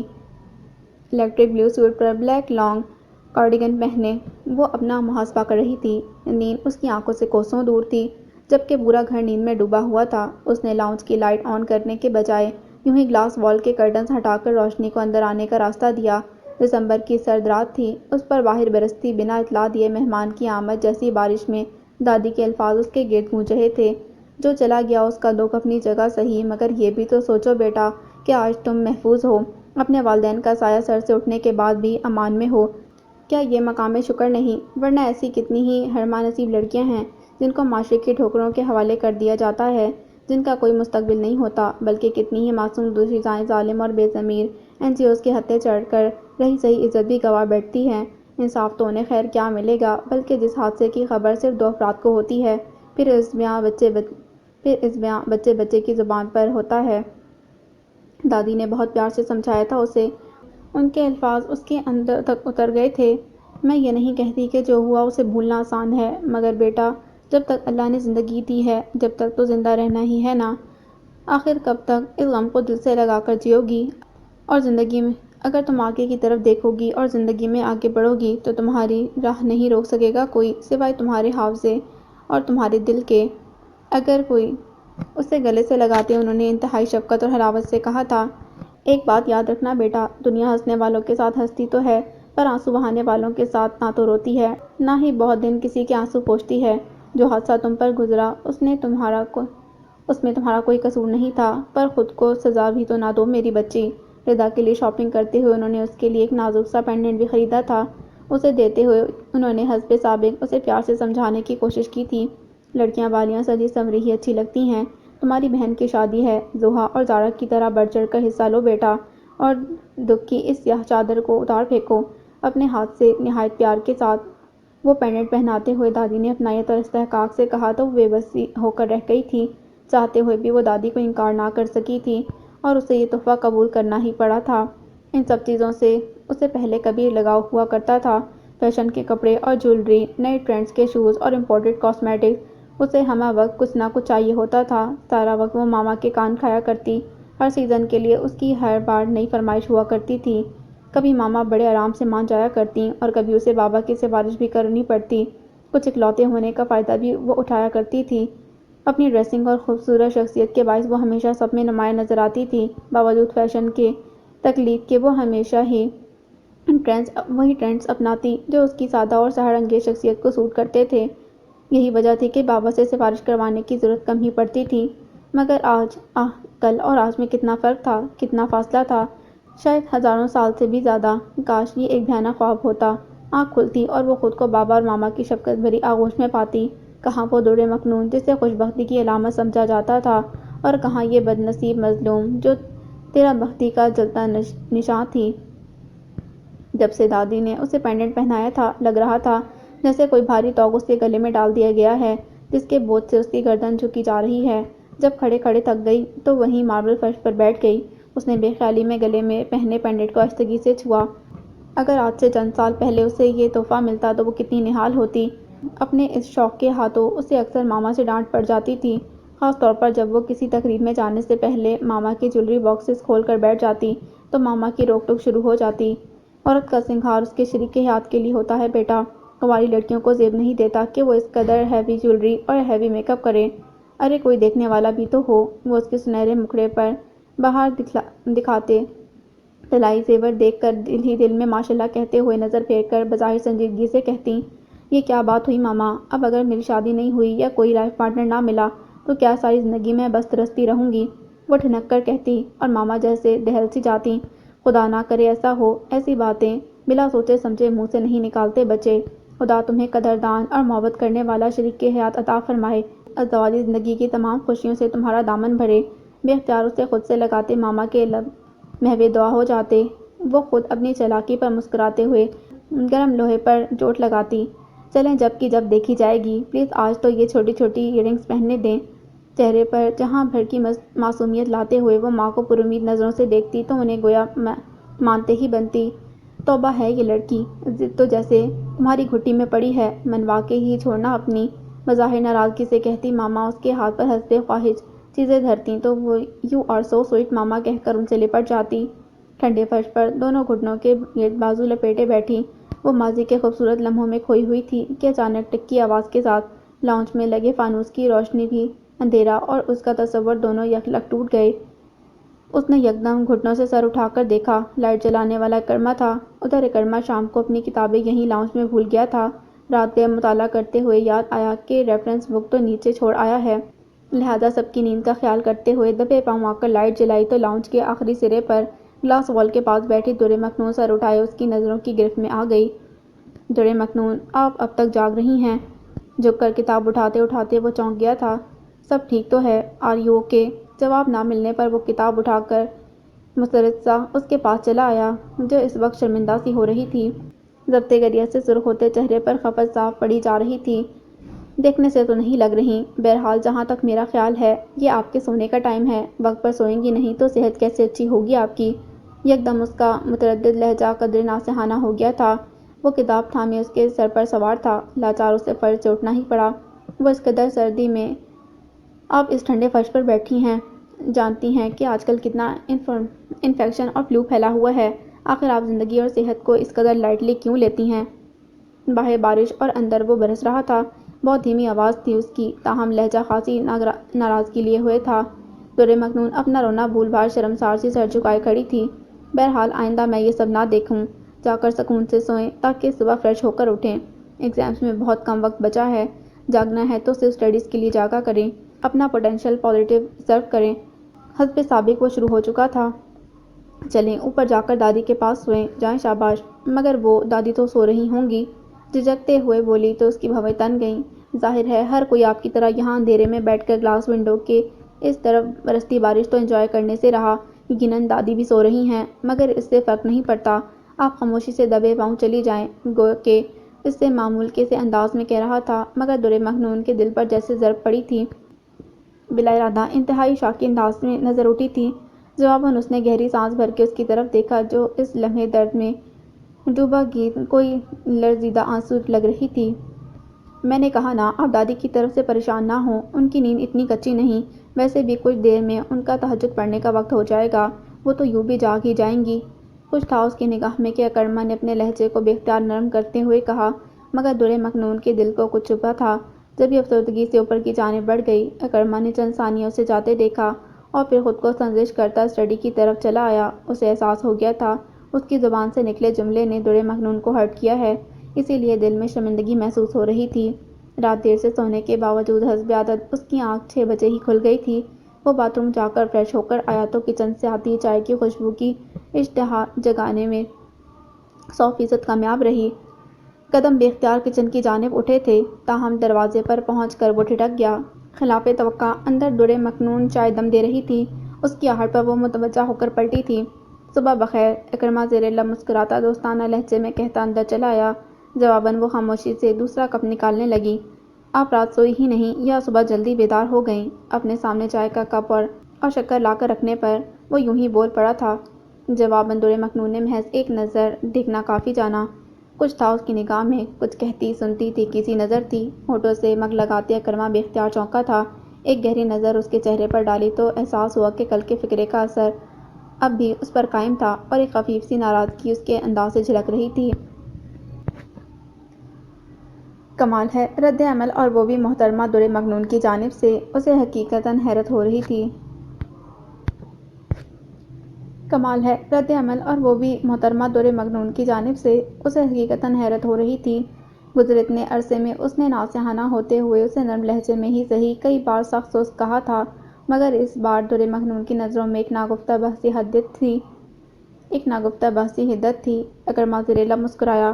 یہ ایک اچھا اشارہ تھا، کم از کم اسے کچھ تو برا لگا تھا، ورنہ گزرے مہینوں میں اسے یہی لگتا تھا جیسے وہ گوشت پوش کا بنا ایک مجسمہ ہے جس میں احساس، عزت نفس اور برا منانے کی صلاحیت رکھی ہی نہیں گئی۔ آج پہلی بار اسے ٹھہرے ہوئے پانی میں پیدا ہونے والی تحریک نے خوش آئند اشارہ دیا تھا۔ آپ کہاں چلیں؟ اسے کپ تھما کر اپنے کپ میں شکر ملاتے ہی اس نے باہر نکلنے کے قصد سے قدم اٹھایا ہی تھا کہ اکرما نے پکار لیا۔ اس کی پکار پر وہ یکدم ٹھٹکی تھی، مڑ کر قدرے تحیر سے اسے دیکھا۔ ڈارک براؤن غلافی آنکھوں میں استفسار تھا۔ اس کے دیکھنے پر بھی جب اکرما کی جانب سے جواب موصول نہیں ہوا تو وہ گڑبڑا سی گئی۔ وہ میں میرے ساتھ بیٹھ کر چائے پئیں؟ جی وہ کیوں میرے ساتھ بیٹھ کر پڑھ سکتی ہیں، چائے نہیں پی سکتیں؟ کرسی کی پشت سے کمر ٹکاتے ہوئے اکرما کی توجہ کا ارتکاز سامنے کھڑی درِ مکنون کو پلٹنے پر مجبور کر گیا۔ آپ ناشتہ کریں گے؟ کیا بناؤں آپ کے لیے؟ وہ آہستگی سے پلٹ آئی تھی، کپ میز پر رکھتے ہوئے سوالیہ نظروں سے اکرما کو دیکھا۔ میں نے ناشتہ بنانے کے لیے نہیں بلایا آپ کو، یہاں بیٹھیں آپ اور اطمینان سے چائے پئیں جب تک میں ناشتہ بناتا ہوں آپ کے لیے۔ دوستانہ مہربان لہجے میں بولتا اکرما اسے حیران کر گیا۔ اس نے یکدم بہت تعجب سے اسے دیکھا تھا۔ کیا ہوا؟ آپ کو حیرت ہو رہی ہے کہ میں کوکنگ بھی کر سکتا ہوں؟ اسے استحضاء سے اپنی جانب دیکھتا پا کر وہ بولا تو دورِ مکنون خفت سے نظر چرا گئی۔ وہ اس کے چہرے کے تاثرات سے اس کی حیرت کو پا گیا تھا۔ وہ خاموش رہی تو اکرما ہی بولا، آپ کی انفارمیشن کے لیے میں تھوڑی بہت کوکنگ کر لیتا ہوں۔ US جانے سے پہلے میں نے آملیٹ، دال چاول اور کیما بنانا سیکھ لیا تھا۔ وہ روانی سے بتا رہا تھا، ساتھ ہی چہرے پر ہمیشہ کی طرح مسکراہٹ بھی تھی۔ دورِ مکنون نے لحظہ بھر نگاہ اٹھا کر دیکھا، اس کی مسکراہٹ کس قدر زندگی سے بھرپور تھی۔ اکثر ویکینڈ پر میں بازار سے ریڈی میڈ پراٹھے لا کر کیمے کے ساتھ ناشتہ کر لیا کرتا تھا اور لنچ میں وہی کیما چاولوں میں ڈال کر اس کی بریانی بن جاتی تھی۔ اور آپ کو شاید یقین نہ آئے، میرے ہاتھ میں خاصا ٹیسٹ بھی ہے۔ بات مکمل کرنے کے ساتھ ساتھ اس نے چائے ختم کر کے کپ میز پر رکھ دیا تھا۔ کہیں تو آج ثبوت بھی دوں آپ کو؟ اس کی خاموشی توڑنے کی خاطر ایک بار پھر وہی بولا تھا۔ نہیں، مجھے یقین ہے آپ کا۔ وہ بلا ارادہ ہی بول پڑی تھی۔ جواباً اکرما ہولے سے ہنس دیا۔ آپ کہتی ہیں تو مان لیتا ہوں، ورنہ آپ کا چہرہ تو کچھ اور ہی بیان کر رہا ہے۔ وہ جیسے اسے چھیڑ کر محسوس ہو رہا تھا۔ دورِ مکنون نے پشیمانی سے سر جھکاتے ہوئے بے اختیار اپنے چہرے پر ہاتھ پھیرا، گویا اپنے احساسات کو چہرے سے مٹانے کی صحیح لا حاصل کی۔ اوہ کم آن، اس میں اس قدر شرمندہ ہونے والی کیا بات ہے؟ انسان کو اپنے احساسات ظاہر کرنے کا مکمل حق حاصل ہے۔ اسی بات پر رد عمل دینا ہی تو ہمارے زندہ رہنے کی علامت ہے۔ آخر آپ ری ایکشن دینے سے اس قدر گریزاں کیوں رہتی ہیں؟ ایک بار پھر اس کا ناصحانہ لہجہ اونچ کر آیا تھا۔ ایسی بات نہیں ہے، مدھم لہجے میں بالآخر وہ بولنے پر مجبور کر دی گئی تھی۔ ایسی ہی بات ہے، جواباً اکرما یکدم سنجیدگی بھری قطعیت سے بولا تو دورِ مکنون بے بسی سے اسے دیکھنے لگی۔ ایسی ہی پر خاصا زور دیا گیا۔ اگر نہیں تو پھر کل رات میرے رویے کا برا منانے کے باوجود آپ نے مجھ سے کچھ کہا کیوں نہیں؟ اچانک اور اس قدر مشکل سوال ہوا تھا دورِ مکنون چلا سی گئی۔ نہیں، ایسا نہیں ہے، میں نے کسی بات کا برا نہیں منایا۔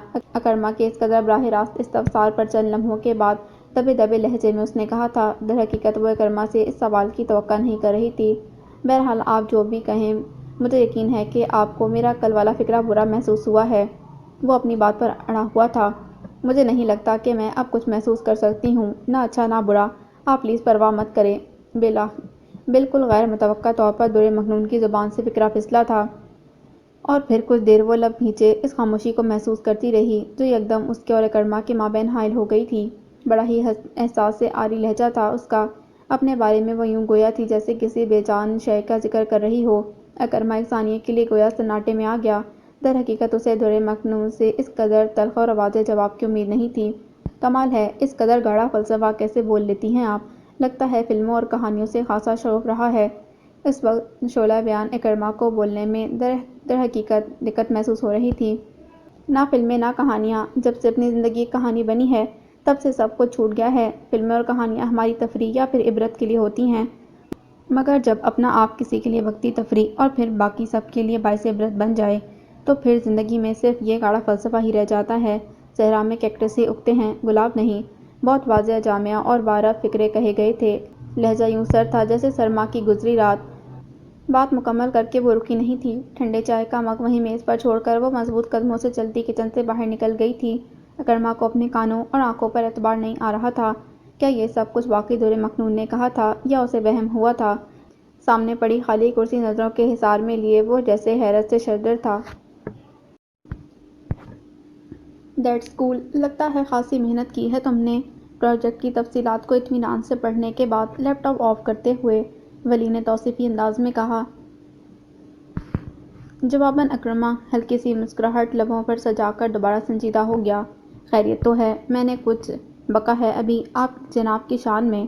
اور موصوف ہیں کہ منہ پر 12 بجائے بیٹھے ہیں، گو کہ اس کے تیور ہمیشہ کی متانت لیے ہوئے ہوتے تھے، مگر آج اس کے چہرے پر گمبھیر سنجیدگی تھی۔ تعریف کے جواب میں اب میں بھنگڑا تو ڈالنے سے رہا۔ بالوں میں انگلیاں پھنسائے ہوئے وہ خاصا روکھا ہو گیا تھا۔ ولی نے اب کی بار قدرے چونک کر اسے بغور دیکھا۔ کیا بات ہے، کافی اپسیٹ لگ رہے ہو؟ رات ٹھیک سے سوئی نہیں یا صبح ناشتہ نہیں ملا تمہیں؟ سنجیدگی سے سوال کرتے کرتے وہ حسب عادت شوخ ہو گیا تھا۔ کم آن ولی، اب میں کوئی اسکول گوئنگ بچہ نہیں کہ اتنی چھوٹی چھوٹی باتوں پر منہ پھلا کر بیٹھوں۔ وہی تو میں پوچھ رہا ہوں حضرت کہ آخر ایسی کون سی بڑی بات ہو گئی کہ حضور کے مزاج اس قدر برہم ہیں؟ ایک تو تم کسی مسخرے سے کم نہیں ہو، سلیقے سے گفتگو نہیں کر سکتے۔ کیا مطلب سلیقے سے گفتگو کا؟ اب کیا تم سے بات کرنے کے لیے خاص آداب بھی سیکھنا پڑیں گے؟ ولی قصداً جھنجھلا گیا۔ اکرمہ نے ایک نظر سنجیدگی سے اسے دیکھا اور پھر اٹھتے ہوئے بولا، میں چلتا ہوں ابھی سے۔ ارے ابھی تو آئے ہو؟ ولی بھی ہڑبڑا کر اٹھ کھڑا ہوا۔ ناشتہ تو کر لیتے۔ مجھے بھوک نہیں۔ وہ آگے بڑھ گیا تھا۔ رات بھر جاگ کر میرا پروجیکٹ دیکھا، پھر صبح صبح اٹھ کر میرے پاس چلے آئے، اب کہہ رہے ہو بھوک نہیں؟ ولی بھی بڑے بڑے ڈگ بھرتا اس کے ساتھ ہی بیرونی دروازے تک چلا آیا تھا۔ یہ ساری علامات صرف ایک ہی مرض کی طرف اشارہ کر رہی ہیں۔ خیریت تو ہے؟ چہرے پر ٹھیک ٹھاک شوخی لیے ولی نے بھویں اچکاتے ہوئے خاصی تشویش سے سوال کیا تھا۔ خیریت تمہارا سر، سمجھے اب؟ ہٹو راستے سے، مجھے گھر جانا ہے۔ گھر تو جانا ہی چاہیے، خاص طور پر جب گھر جانے کا محرک اس قدر خوبصورت بھی ہو۔ دروازہ کھلنے پر ولی خوش دلی سے کہتا اس کی تکلیف میں باہر نکل آیا تھا۔ اکرمہ کے آگے کی طرف بڑھتے قدم اس کے فکرے پر لمحے کو ٹھٹکے تھے۔ مڑ کر خاصی ناگواری سے اسے گھورا۔ تمہارے دماغ میں کوئی اچھی چیز نہیں آ سکتی؟ آ سکتی ہے، بلکہ آنے والی ہے۔ اچھی نہیں، بلکہ کافی اچھی آنے والی ہے۔ اور میں تمہاری طرح زاہد بھی نہیں، مگر تمہارے دل اور دماغ کو کیا ہوا ہے بھائی؟ مجھے تو لگتا ہے تمہاری قریب کی نظر خاصی کمزور ہو گئی ہے۔ ولی ڈھٹائی کی روایت پر قائم تھا۔ اکرمہ نے گہری سانس خارج کرتے ہوئے حسب سابق خاصی مایوسی سے اسے دیکھا تھا اور پھر کوئی جواب دیے بغیر بائیک پر آ بیٹھا۔ یہ بائیک وہ بہت کم استعمال کرتا تھا۔ اوکے، اب چلتا ہوں۔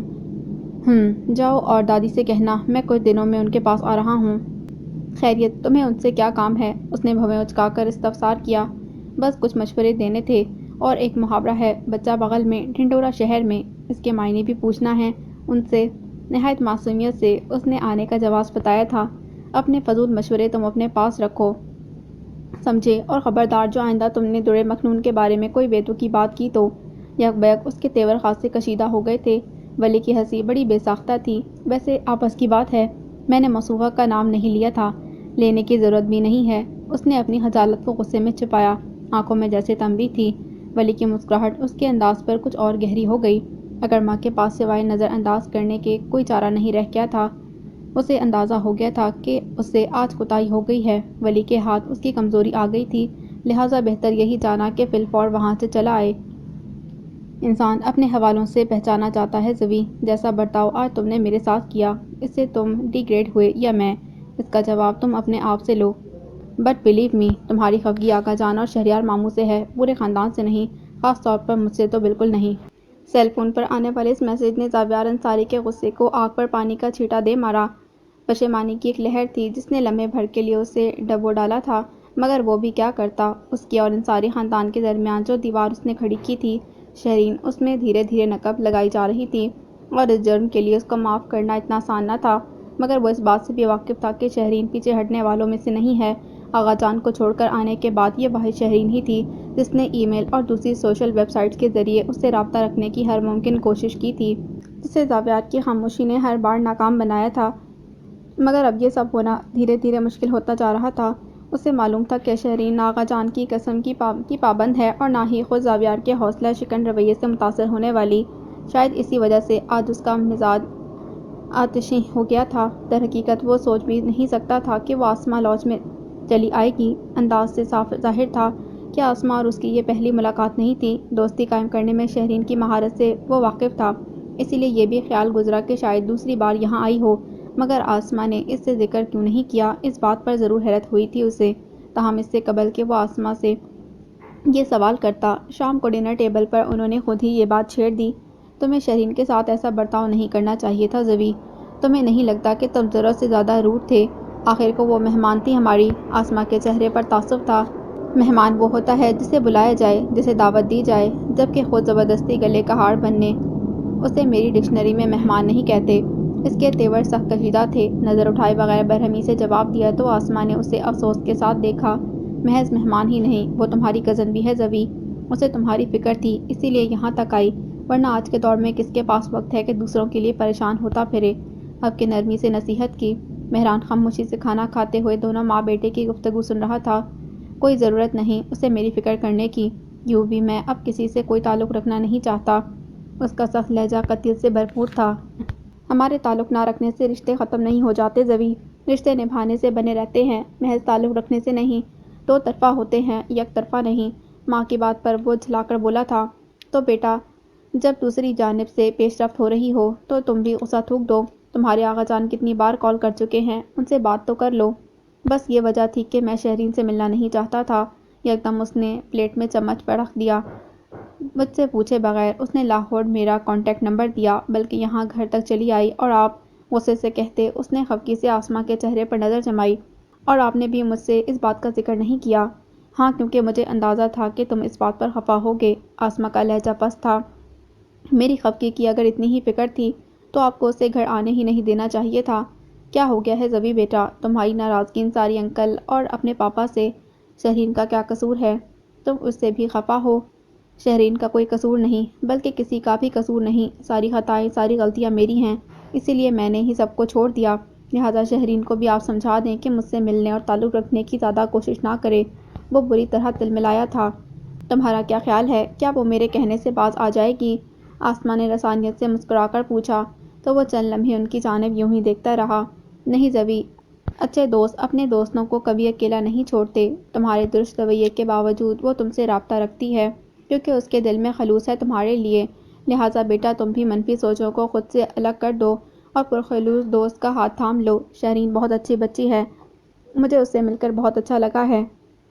آسماں نے اس کی خاموشی کا فائدہ اٹھا کر اسے سمجھانے کی کوشش کی، تو وہ لب نیچے انہیں سنتا رہا اور بات مکمل ہونے پر کچھ کہے بغیر اٹھ کر اپنے کمرے کی طرف بڑھ گیا۔ انداز میں تندی تھی۔ آسماں نے اسے جاتا دیکھ کر فکرمندی سے گہری سانس بھری، تو مہران نے ان کے ہاتھ پر اپنا ہاتھ رکھ کر گویا تسلی دی۔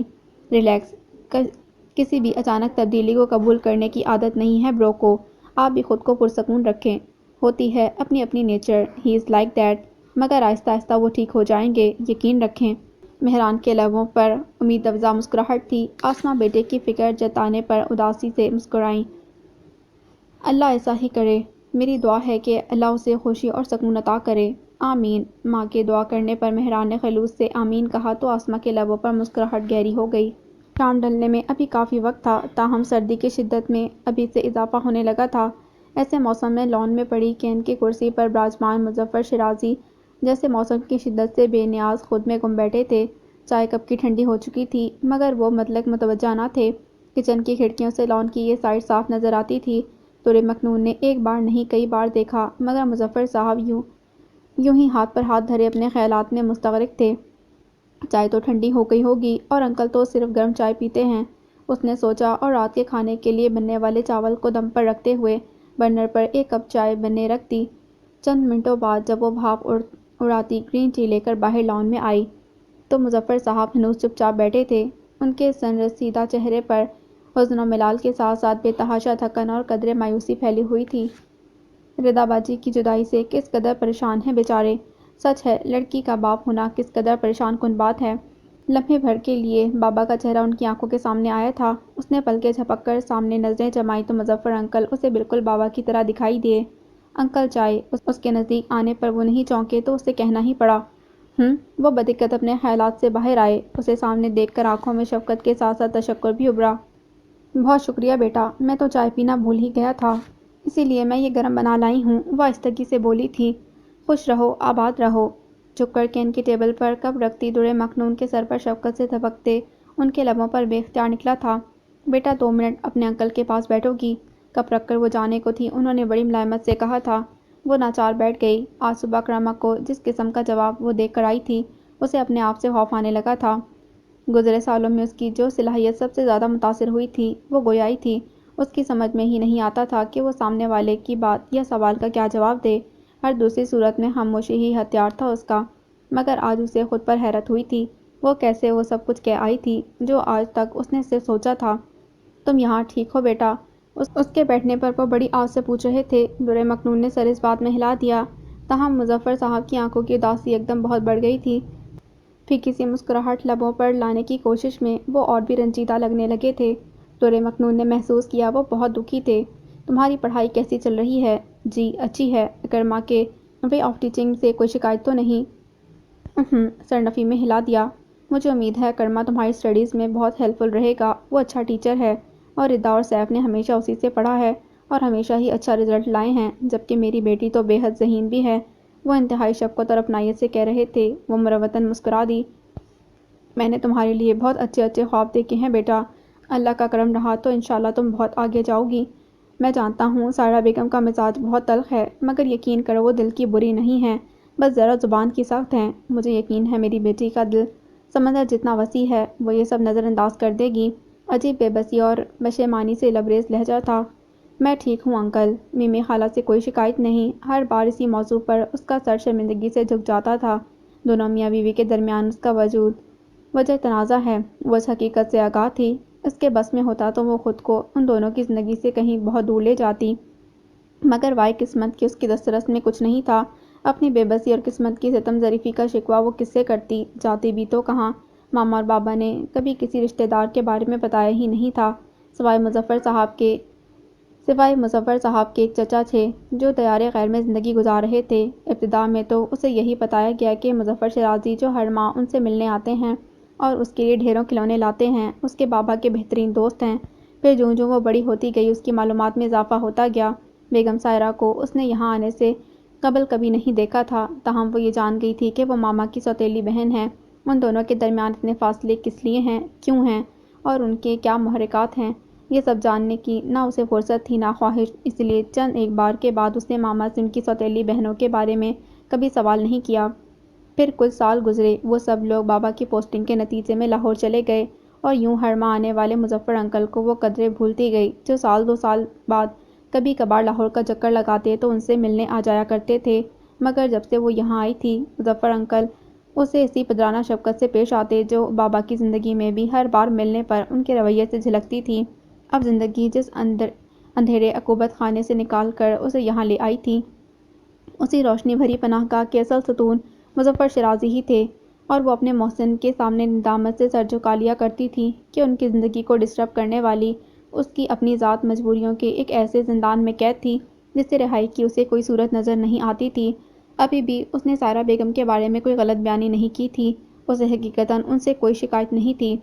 میں جانتا ہوں بیٹا، بہت صابر ہو تم، شکایت ہوگی بھی تو نہیں کہو گی۔ وہ اس کے معاملے میں کس قدر حساس تھے ان کے انداز سے ظاہر تھا۔ میرا یقین کیجیے، بخدا کوئی پریشانی نہیں مجھے یہاں۔ اس نے اطمینان دلانے کی کوشش کی۔ اکرمہ اور اماں کا مشورہ ہے کہ تمہیں اوپر اماں کے کمرے میں شفٹ کر دیا جائے۔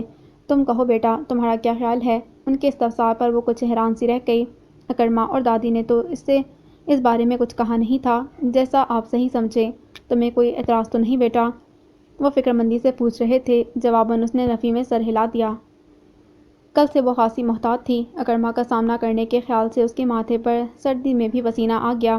اصغری ناشتہ سرو کر آئی تھی، لہٰذا اسے باہر نکلنے کی ضرورت نہیں پڑی۔ ناشتے کے بعد سب اپنے اپنے کاموں کو سدھارتے تو بیگم سائرہ نے لنچ پر خاصے اہتمام کا آرڈر دے ڈالا۔ ان کی خاص دوست افروز جہاں آ رہی تھیں، جو 5-6 سال بعد پاکستان لوٹی تھیں۔ آج وہ کھانے پر مدعو تھیں۔ گویا درِ مکنون کے لیے اب جلد فرصت پانا مشکل ہی تھا۔ افروز جہاں جب تک پہنچتیں کھانا تیار تھا۔ آخر میں جس لمحے وہ سلاد کاٹ رہی تھیں، سائرہ بیگم نفاست سے ساڑی کا پلو سنبھالتی اندر آئیں۔ کام مکمل ہو گیا؟ جی ٹھیک ہے، ڈرائنگ روم میں لگانا شروع کر دو۔ حکم دے کر وہ فوراً پلٹی تھیں۔ اس نے خاصی پھرتی سے ٹیبل سرو کی تھی، تاہم پھر بھی اس کے باہر نکلنے سے پہلے ہی سائرہ بیگم اپنی دوست کے ہمراہ ادھر چلی آئیں۔ افروز جہاں کے انداز بتا رہے تھے، یہ گھر ان کے لیے اجنبی نہیں۔ کمرے میں داخل ہوتے ہی ان کی نظر آخری ڈش ٹرالی سے میز پر منتقل کرتی درِ مکنون پر پڑی تو جیسے ٹھہر سی گئی۔ ماشاء اللہ، چشمے بدور! بڑے ہی چہکتے ہوئے انداز میں یقیناً اس کی توصیف کی گئی تھی۔ سائرہ بیگم کا عین اسی وقت موبائل بجا اور وہ اس پر محو گفتگو ہو گئیں، نہیں تو اسے فوراً ہی جانے کا اشارہ کر دیتیں۔ السلام علیکم۔ افروز بیگم کے قریب آنے پر اس نے آہستگی سے سلام کیا۔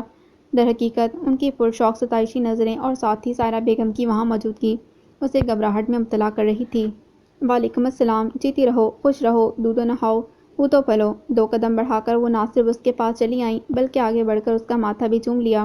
وہ اس پیش قدمی کے لیے تیار نہ تھی، چٹپٹا سی گئی۔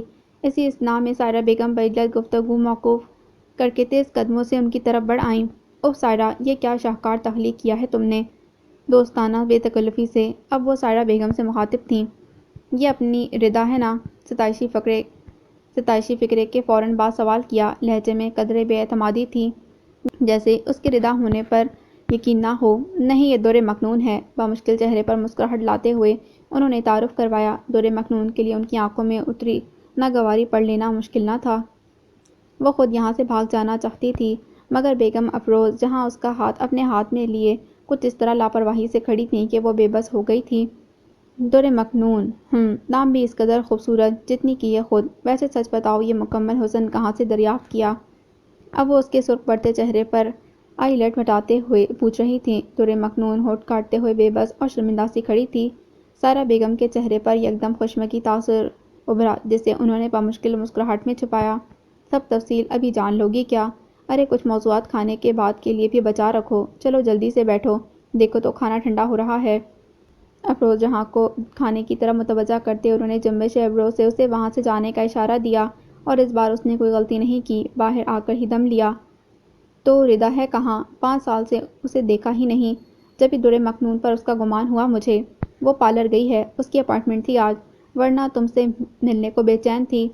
آتی ہی ہوگی 1 آدھ گھنٹے میں، مل کر ہی جانا اس سے۔ ڈش ان کی جانب بڑھاتے ہوئے بیگم سائرہ خاصی خوش مزاجی سے کہہ رہی تھی، تاہم دور مکنون کا ایک بار پھر تذکرہ ہونا انہیں ناگوار گزرا تھا، اور اپنی زارہ کب آ رہی ہے؟ اگلے ہفتے۔ لذیذ چکن چاؤمن نے پھر کچھ لمحے اسے بولنے ہی نہ دیا۔ اس دوران سائرہ انہیں ہونے والی شادی کی تفصیلات بتاتی رہیں۔ شادی سے 1 ہفتے پہلے عبید اور اس کی فیملی بھی آ رہی ہے آسٹریلیا سے۔ اب تو ماشاءاللہ اس کے بھی 2 بچے ہیں۔ بیوی اس کی پاکستانی نژاد ہے اور خاصی فرینڈلی ہے۔ اس سے چھوٹا والا اکرما کہاں ہے؟ آ گیا واپس؟ ہاں اکرما بھی واپس آ گیا ہے، اسٹیٹ سے چند ماہ ہوئے۔ آج کل آئی کیپ جوائن کی ہے ایز اے لیکچرار۔ آئی سی، اس کی شادی نہیں ہوئی ابھی تک؟ نہیں۔ اب کیا؟ اب آیا ہے تو اس کے لیے بھی لڑکی ڈھونڈ رہی ہوں میں، تمہاری نظر میں کوئی ہو تو بتانا۔ نیپکن سے ہونٹوں کے گوشے صاف کرتے ہوئے انہوں نے لگے ہاتھوں مدد طلب کی۔ افروز جہاں کا حلقہ احباب یوں بھی خاصا وسیع تھا۔ لو نظر میں کیا، ابھی تو ملی ہوں میں اس سے، یہ اپنی دور مکنون کیسی رہے گی؟ ہوش ربا حسن بھی اور ساتھ کم سنی اور معصومیت بھی۔ افروز جہاں ہمیشہ کی جلد باز اور صاف گو تھیں، ابھی دور مکنون کو دیکھا تھا، لہٰذا جھٹ مشورہ دیا۔ خوبصورت چہرے تو یوں بھی ان کی کمزوری تھے، ایسے میں دور مکنون کے خیرہ کن حسن اور وہ ابھی تک ذہن سے جھٹک نہ پائی تھی۔ مشورہ تھا یا ڈنگ؟ سائرہ بیگم اس حملے کے لیے تیار نہیں تھی، بری طرح بتکیں، تاہم لہجے کو حتی المقدر زہر خوند ہونے سے بچایا تھا۔ اکرما سے بہت چھوٹی ہے وہ، اور اکرما کی 2 ہی شرطیں ہیں کہ لڑکی ہم عمر اور کوالیفائڈ ہو، جبکہ یہ دونوں کوالٹیز اس میں نہیں۔ انہوں نے گویا دور مکنون کا پتہ صاف کیا۔ سو تو ہے، پھر تو تم اپنے سیف کے لیے ہی سنبھال کر رکھنا، ایسی سلیقہ مند اور حسین بہو تو چراغ لے کر ڈھونڈنے سے بھی نہ ملنے کی۔ افروز جہاں کے پاس آج دوسرا کوئی موضوع جیسے تھا ہی نہیں۔ گھوم پھر کر وہ ایک ہی بات پر، اسی ٹاپک پر آ گئی تھیں، جس سے بچنے کے لیے سائرہ بیگم نے کئی بار بات بدلی تھی، مگر اس بار بات چونکہ اپنے بیٹے کی تھی وہ برداشت نہ کر سکیں، وپر اٹھیں۔ ہرگز نہیں، میرے بیٹے کے لیے صرف یہی رہ گئی ہے، میری ازلی دشمن کی بیٹی۔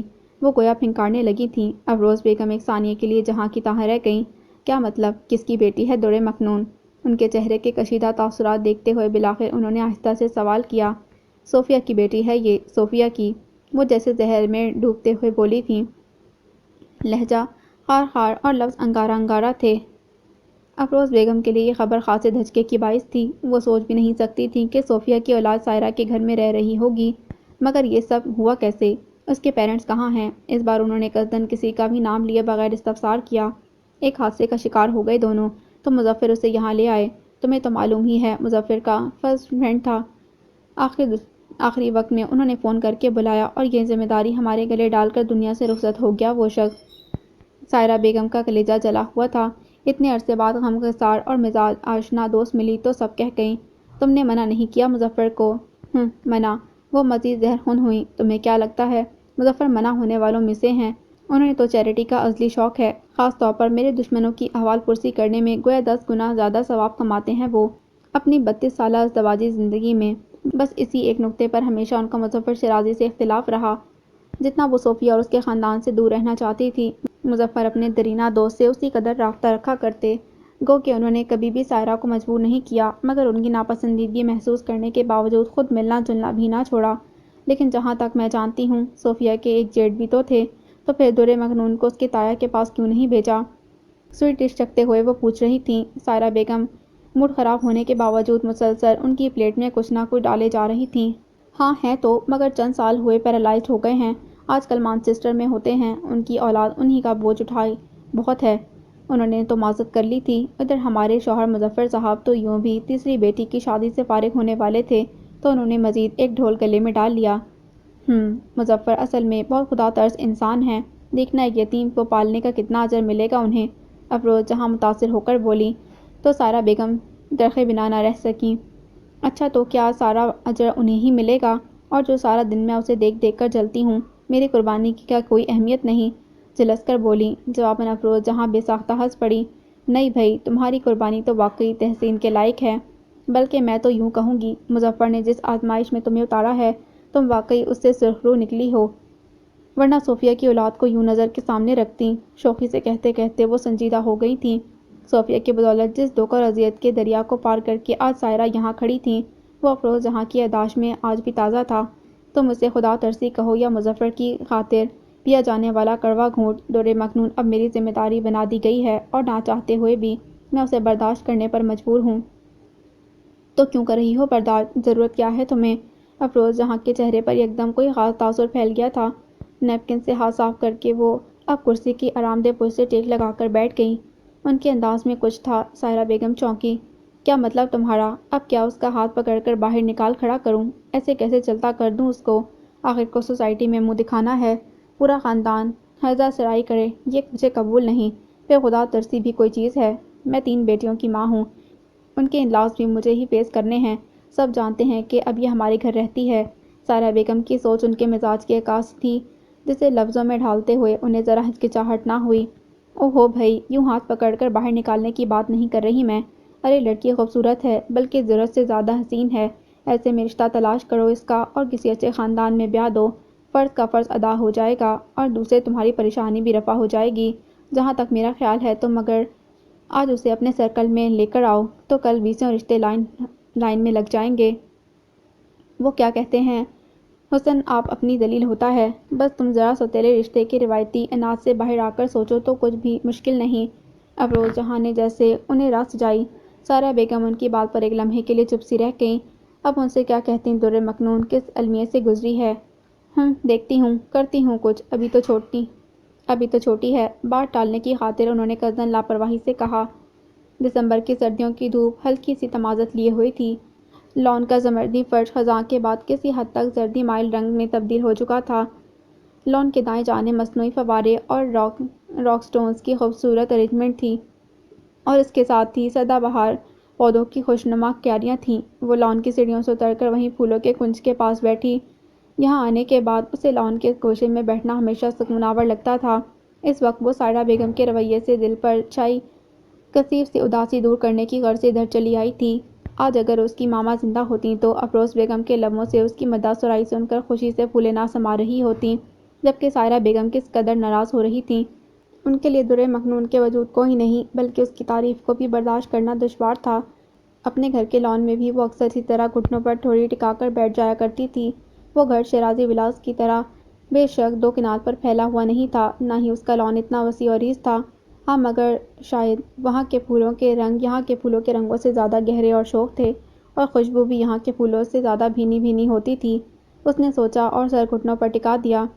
ایک رات پہلے ہونے والی بارش نے ہر شے پر نمی اور ٹھنڈک جیسے جما دی تھی۔ وہ کچن سے کام کرتے کرتے باہر آ گئی تھی، اسی لیے سویٹر ندارت تھا، اور پھر اس کو وہاں بیٹھے بیٹھے نہ جانے کتنا وقت گزر گیا۔ لان کا یہ گوشہ ہمیشہ سے خاصی فیسینیٹنگ رہا تھا۔ میں اکثر دادی سے چھپ کر یہاں آ بیٹھتا تھا۔ آواز اکرما کی تھی اور آئی بھی بہت نزدیک سے تھی۔ در مکنون نے برق کی سی تیزی سے سر گھٹنوں پر سے اٹھایا تھا۔ کرما اسے کسی قدر فاصلے پر پنجوں کے بل بیٹھا ہوا تھا۔ انداز ایسا تھا جیسے وہ ابھی نہیں آیا، بلکہ کچھ دیر پہلے سے وہاں موجود ہو۔ اس نے بے اختیار پلکیں اٹھا کر اسے دیکھا جو ارد گرد توصیفی نظریں دوڑا رہا تھا۔ غالباً شاعری وغیرہ کرنے کے لیے بھی خاصی موزوں خیز ہے یہ، مگر میرا ذاتی خیال ہے کہ اس موسم میں اور بالخصوص اس لباس میں۔ اس نے در مکنون کے بلیک کاٹن کے سوٹ کی طرف اشارہ کیا جس کا دوپٹہ اس نے اپنے گرد جیسے تانا ہوا تھا۔ یہاں مراقبہ کرنا ٹھیک ٹھاک فلو کو دعوت دینے کی آزمودہ سبیل ہے۔ حسب سابق وہ چند لمحے جیسے اس کی بات سمجھنے کی کوشش کرتی رہی، اور جب اس کی بات سمجھی تو خجالت سے چہرہ سرخ پڑ گیا۔ کچھ اور سمجھ میں نہیں آیا تو برقی سی تیزی سے گھاس پر سے اٹھ کھڑی ہوئی۔ ایک دم اسے احساس ہوا کہ ہوا میں ہنکی بڑھ گئی ہے۔ کیا خیال ہے، اندر چلیں؟ وہ بھی ساتھ ہی کھڑا ہوا۔ دوستانہ لہجے میں یوں بولا جیسے وہ دونوں اکٹھے واک کرتے کرتے تھک کر اب اندر جانا چاہ رہے ہوں۔ وہ کیا کہتی، سر اس بات میں ہلا کر چل دی۔ دادی آپ کو ڈھونڈ رہی تھیں، اس لیے میں آپ کو تلاش کرتا یہاں چلا آیا۔ اس نے سرسری انداز میں آنے کی وجہ بتائی تو وہ بے ساختہ سوالیہ ہو گئی۔ کیوں؟ آپ نے غالباً لنچ نہیں کیا ہے۔ دادی کو فکر تھی وہ لنچ پر آپ کا ویٹ کر رہی ہیں۔ ویسے حیرت انگیز بات ہے، کبھی اس طرح دادی میرے لیے بھی متفکر رہا کرتی تھیں۔ اتنی محبت اور فکر مندی میرے بعد اگر کسی کے حصے میں آئی ہے تو وہ آپ خوش نصیب ہیں۔ وہ سادگی سے کہہ رہا تھا۔ ساتھ چلتی درِ مکنون نے ذرا کی ذرا رک کر اس کے چہرے پر کچھ تلاشا۔ فکر مت کریں، میں اتنا پوزیسو بھی نہیں۔ دادی کی محبت کے آل رائٹس ریزرو نہیں ہیں میرے نام۔ لان کی سیڑھیاں متوازن رفتار سے چڑھتا وہ اس سے پہلے اندر کی طرف بڑھ گیا تھا، اور جو ابھی کچھ دیر پہلے سائرہ بیگم کے رویے پر دل برداشتہ سی ہو رہی تھی، اکرما کی بات پر اپنے اندر پھیلے غیر مانوس سی خوشی کو محسوس کیے بنا نہ رہ سکی۔ ڈرائنگ روم میں واقعی دادی اس کی منتظر بیٹھی تھیں۔ اب کی بار حقیقتاً وہ شرمندہ ہوئی تھی۔ آ جاؤ بیٹا، کھانا کھا لو۔ دادی نے اسے دیکھتے ہی ساتھ والی کرسی کی طرف اشارہ کیا تو اس بار غیر محسوس طور پر وہ خاصے اعتماد کے ساتھ ان کی طرف آئی تھی۔ اکرما کی نظر نے یہ منظر محفوظ کر لیا تھا۔